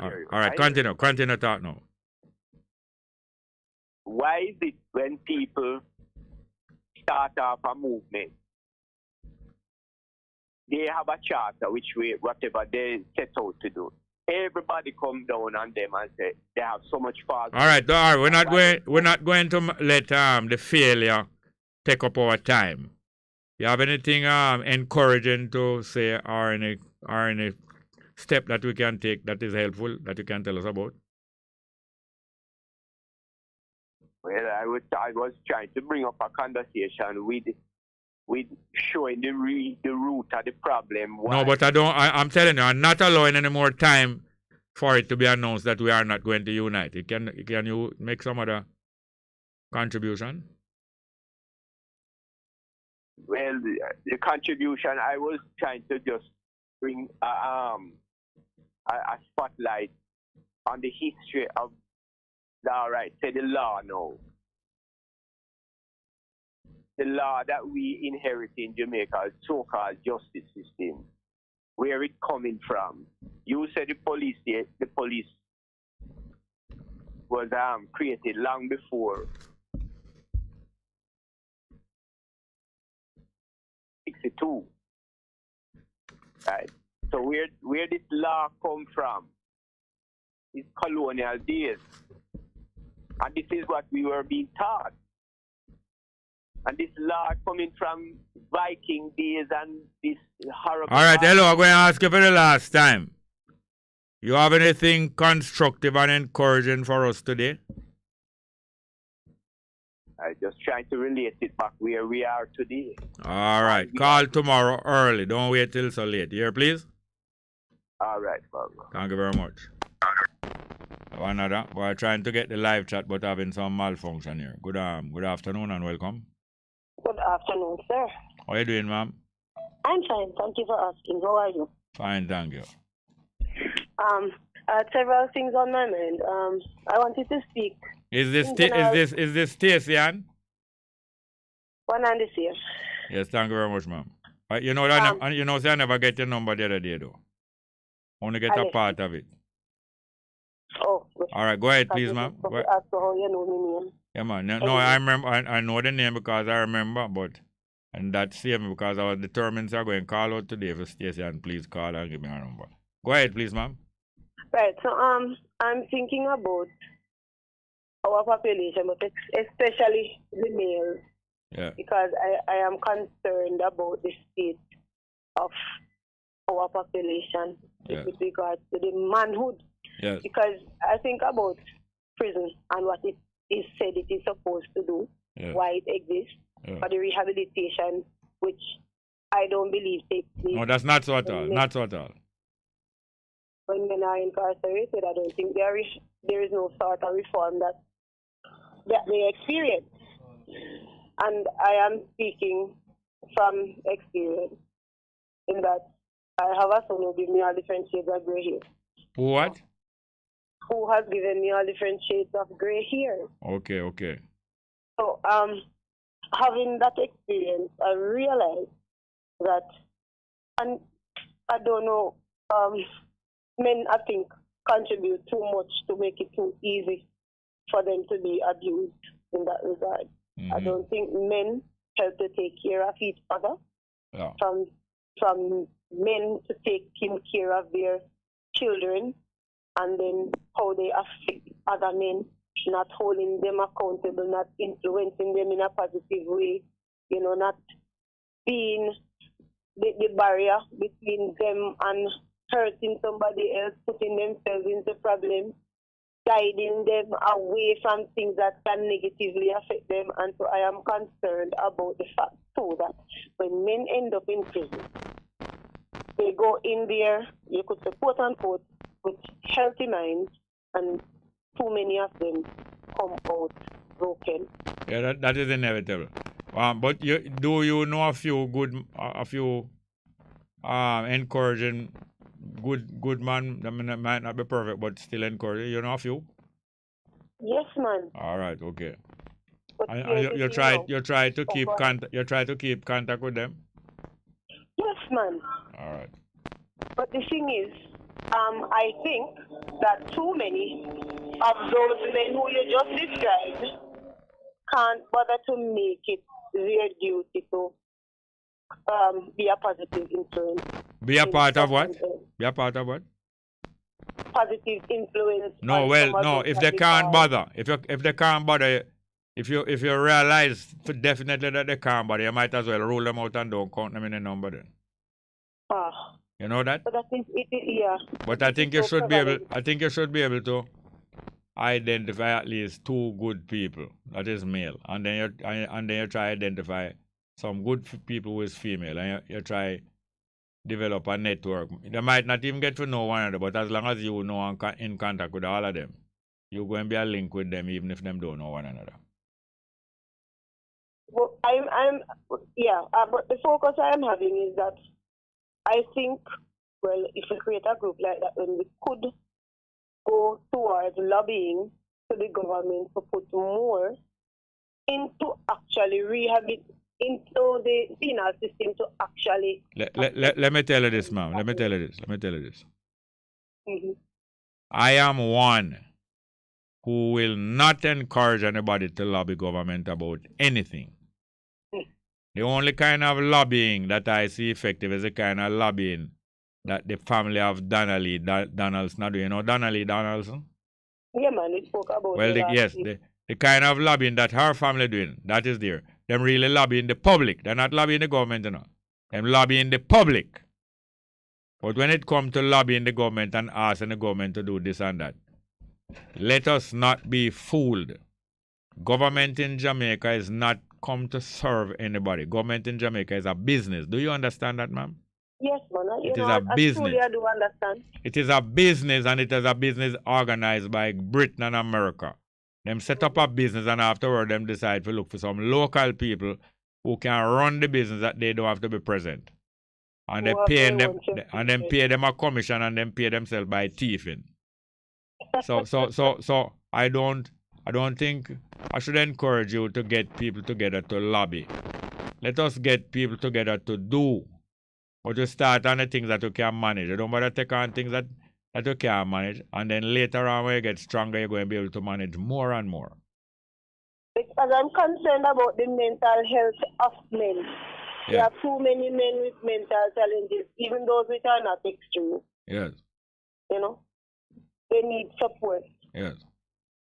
Serious support. But I believe you should start with a small, linking with a small group of people. Even if you don't make them get to know one another. You can make them get to know one another, you know. But as long as you can link with them and you can get on with them, you will be a link between them. Maybe later on them get to know one another. And at the same time, now you find ways to enjoy life, because life mustn't be just about hard things and disappointing things and difficult things. You must have some things that you enjoy that keep you happy and keep you calm in the meantime until you get where you want. You have a hobby? You have a good hobby? Yeah, I have a leap. All right, that's great. So when meanwhile you're maintaining and developing your links with other people, don't neglect your hobby, because that's how you're going to keep yourself calm and Yeah. soothe, you know? You have to have your space for you. Yes, man, and things that you enjoy. Well, I think if we are going to do something like that, it is probably best that would start in school. Yes, well. Here's something that I think that should be done in general always. I think once children are entering, especially into the primary school system, that an assessment should be done. Yeah. Often. By Yeah, who? By who? By who? By who? Well, it's whether public or private system. Yeah, I think you are a teacher, right? Yes. And what age children you teach? 9-year-old. All right. Well, I think you should start that assessment. And you keep them understanding. If you say you're going to learn more and more what to do and ideas what to do. And maybe some of the people that you find that you can rely on and them can rely on you. Maybe some of them is other teachers, maybe. And it has to be ongoing because it's not just the learning assessment that needs to be done, but you will see that there are challenges coming out of the level of the cognitive development of a child. What is he or she capable of doing at this stage or age? And then you monitor because they display some kinds of behavior that cause you to know, it influences your conclusion that there is something. By the way, just a learning barrier. By the way, do you get to meet the parents of the children that you engage with? Yes. You get to meet them? Yes. All right, that's great. And so if we are able to monitor them, and it is hard for parents to accept because I've done special education as well. So I would pick up on that and then to break it to parents sometimes. I think he or she might need additional help in these areas. All right, you know what I need? You know what I needed to do? I needed to phone the program earlier, not so late. That was the intention, but I didn't remember that last week after she was talking with you, I didn't have credit, and because I don't always rely on credit to make calls. All right. Didn't go on the road. Well, here we do for me now. Here we do for me now. Could you don't hang up and give the operator the number for me? Absolutely. All right. Hello, sir. Just make sure we get it. We have another call? All right. Give me that call and I'll make sure we get it that time. I only got half of it last time. Thank you. Good afternoon to the next caller. Welcome. Good afternoon, man of man. What you going? How you doing? How you doing? But I listen to you. Great. You're a great counselor. Well, I don't know why you're not counseling the youth. No, I do that, but not necessarily on the air. Well, that's wonderful. You know, I spoke to somebody, a Jamaican who moved to Canada. Yeah. And I was talking to her and telling her I believe Jamaica can change and come back to the state Jamaica it was when I was growing up. Have it? I said, no, I said, I believe it. Come again, repeat for me. I said to her that I believe that Jamaica can come back to be the nice set of people we were when I was growing up. Yeah. And she said, no, she don't think so because of all of it. Because what? Huh? Because what? Anywhere we go, we become disorderly. I don't agree with that. And the next thing is this: I have a higher standard.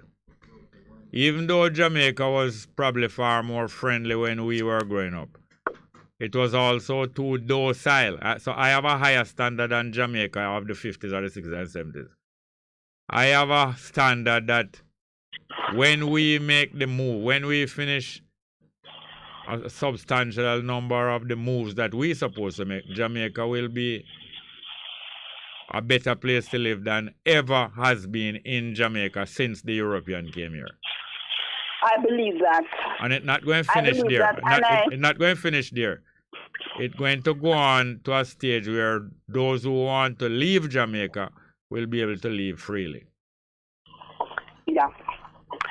I believe that, Jerry, and I've been working on this for a number of years because I work in the inner city areas, and so I heard you said today that one of the things that hit you was the poverty that affect our people. Yeah, from a young age. And it can't come out of my mind. Well, that affects me when I was about 12 as well. You know why? Because I find out that it was not a natural thing. It is something that has been constructed. And it is being maintained right now. Right now. With all of the house, all wholeness there. With all of the house where say wholeness I get out. They are not intending to dismantle poverty in Jamaica. They have no such intention. Their intention is to continue align with the rich and to be part of the rich set of people. Wholeness and them family and them party. But not only that, he's setting up constituencies when he moves the thing. Exactly. People into these places. That is what is happening. Yeah. That's what the PNP does. They continue to do this kind of foolishness and setting up our people to be in slums of mind, the slums of their mind. Yeah. To stick with that. There will be no improvement with the PNP and JLP. It will be a continuation of a scam. The two of them is a scam together, and they work together. It's a three-card trick. PNP, GLP, and the Queen. When I walk on the street and see our young men, this morning I saw one of them pass me, and he said, "Good morning." I said, "Good morning to you." When I look at him, he was walking foot wide and his pants down there, and the underpants hang over like a skirt. And I'm saying, no, this is not what we want here. We have to change this. And I keep on saying that in it's going to change, and I'm working to see change. And Jerry, I really admire you. I don't make a customer more time, but I really admire the way you take time out to discuss the intricacy, or whatever the word is, with our people. And when you were discussing with this lady about the higher powers today, I listened carefully, and it seems that from a young age you understood that life is greater than what people merely look at it today. And I'm glad that there's somebody like that. Because as a child, I was never afraid of anything. And I grew up like that.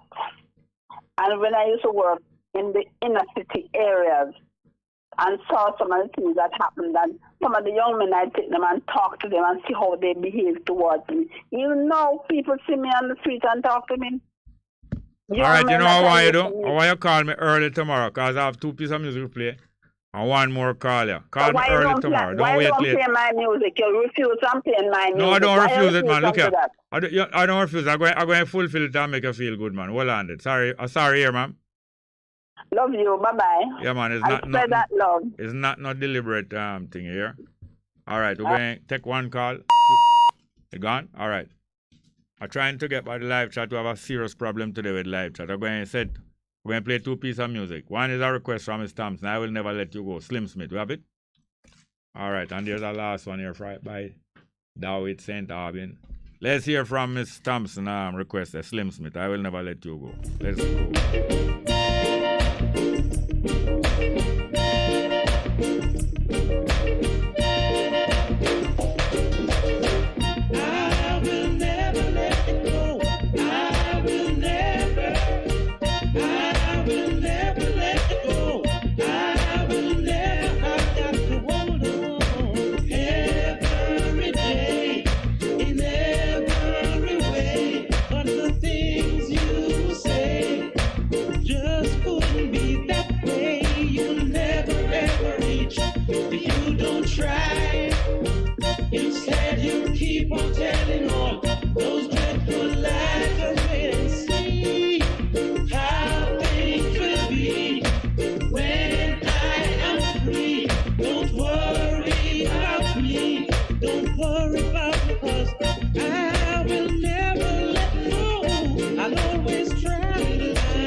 Quickly, we're going to take this call quickly. Good afternoon and welcome.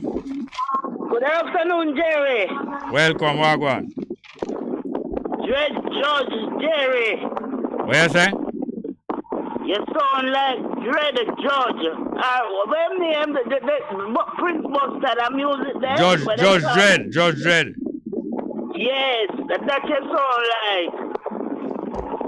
That's why you call me. What? That's why you call me. Yeah, man, that's your name, man. Judge Dread is like you not dread, not all. Only alien me dread. You know? Yes, yeah, man. I just say I go and listen still, you know? Me know, man. Most of the time I go down here now. Yeah. But Jerry, you see what you say about the Bible? Yeah. Yeah, man, I tell him, Jerry. The Bible, a man write the Bible. But all know say a man write the Bible.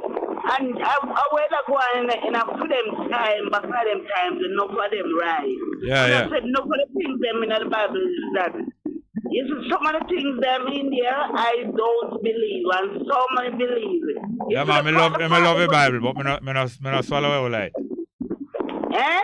I love the Bible, but me not swallow the whole light.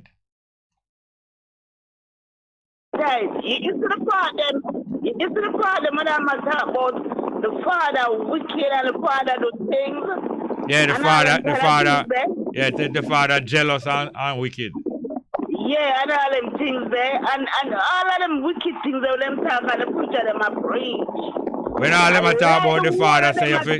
When them talk about the father, say you fi slay the baby upon the breast and all them things there.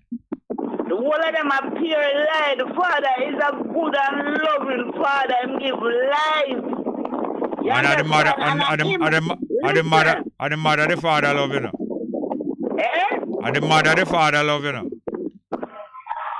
Yes, about love? They say the father love the mother gone to bed. Yeah, listen.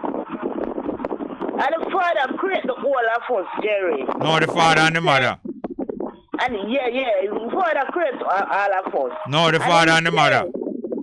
Jerry, just show man, both everybody, Jerry. Yeah, our father alone for go create nothing. What? Yeah, the mother garden. The earth is the mother, Jerry. Yeah.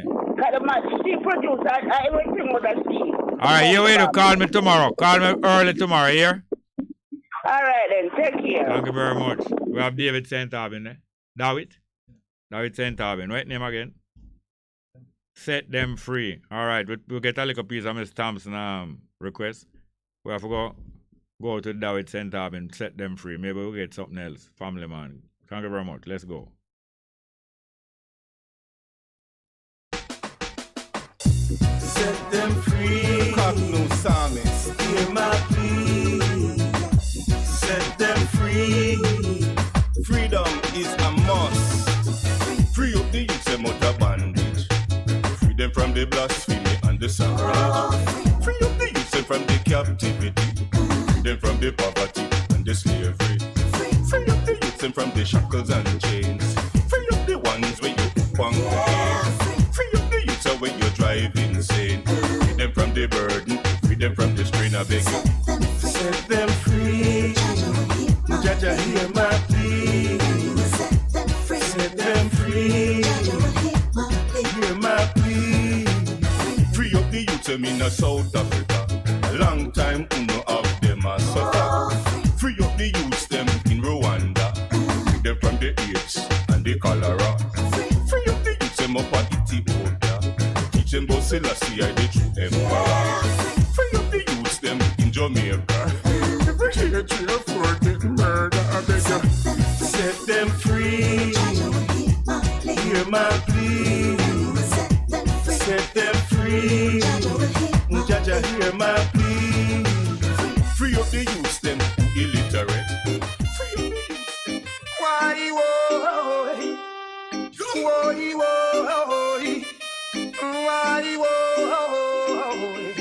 I am a family man working for my children. I am a family man working all those things with. I am a family man working for my children. I am a family man working all those things with. Down here in Babylon, gunning's well steep.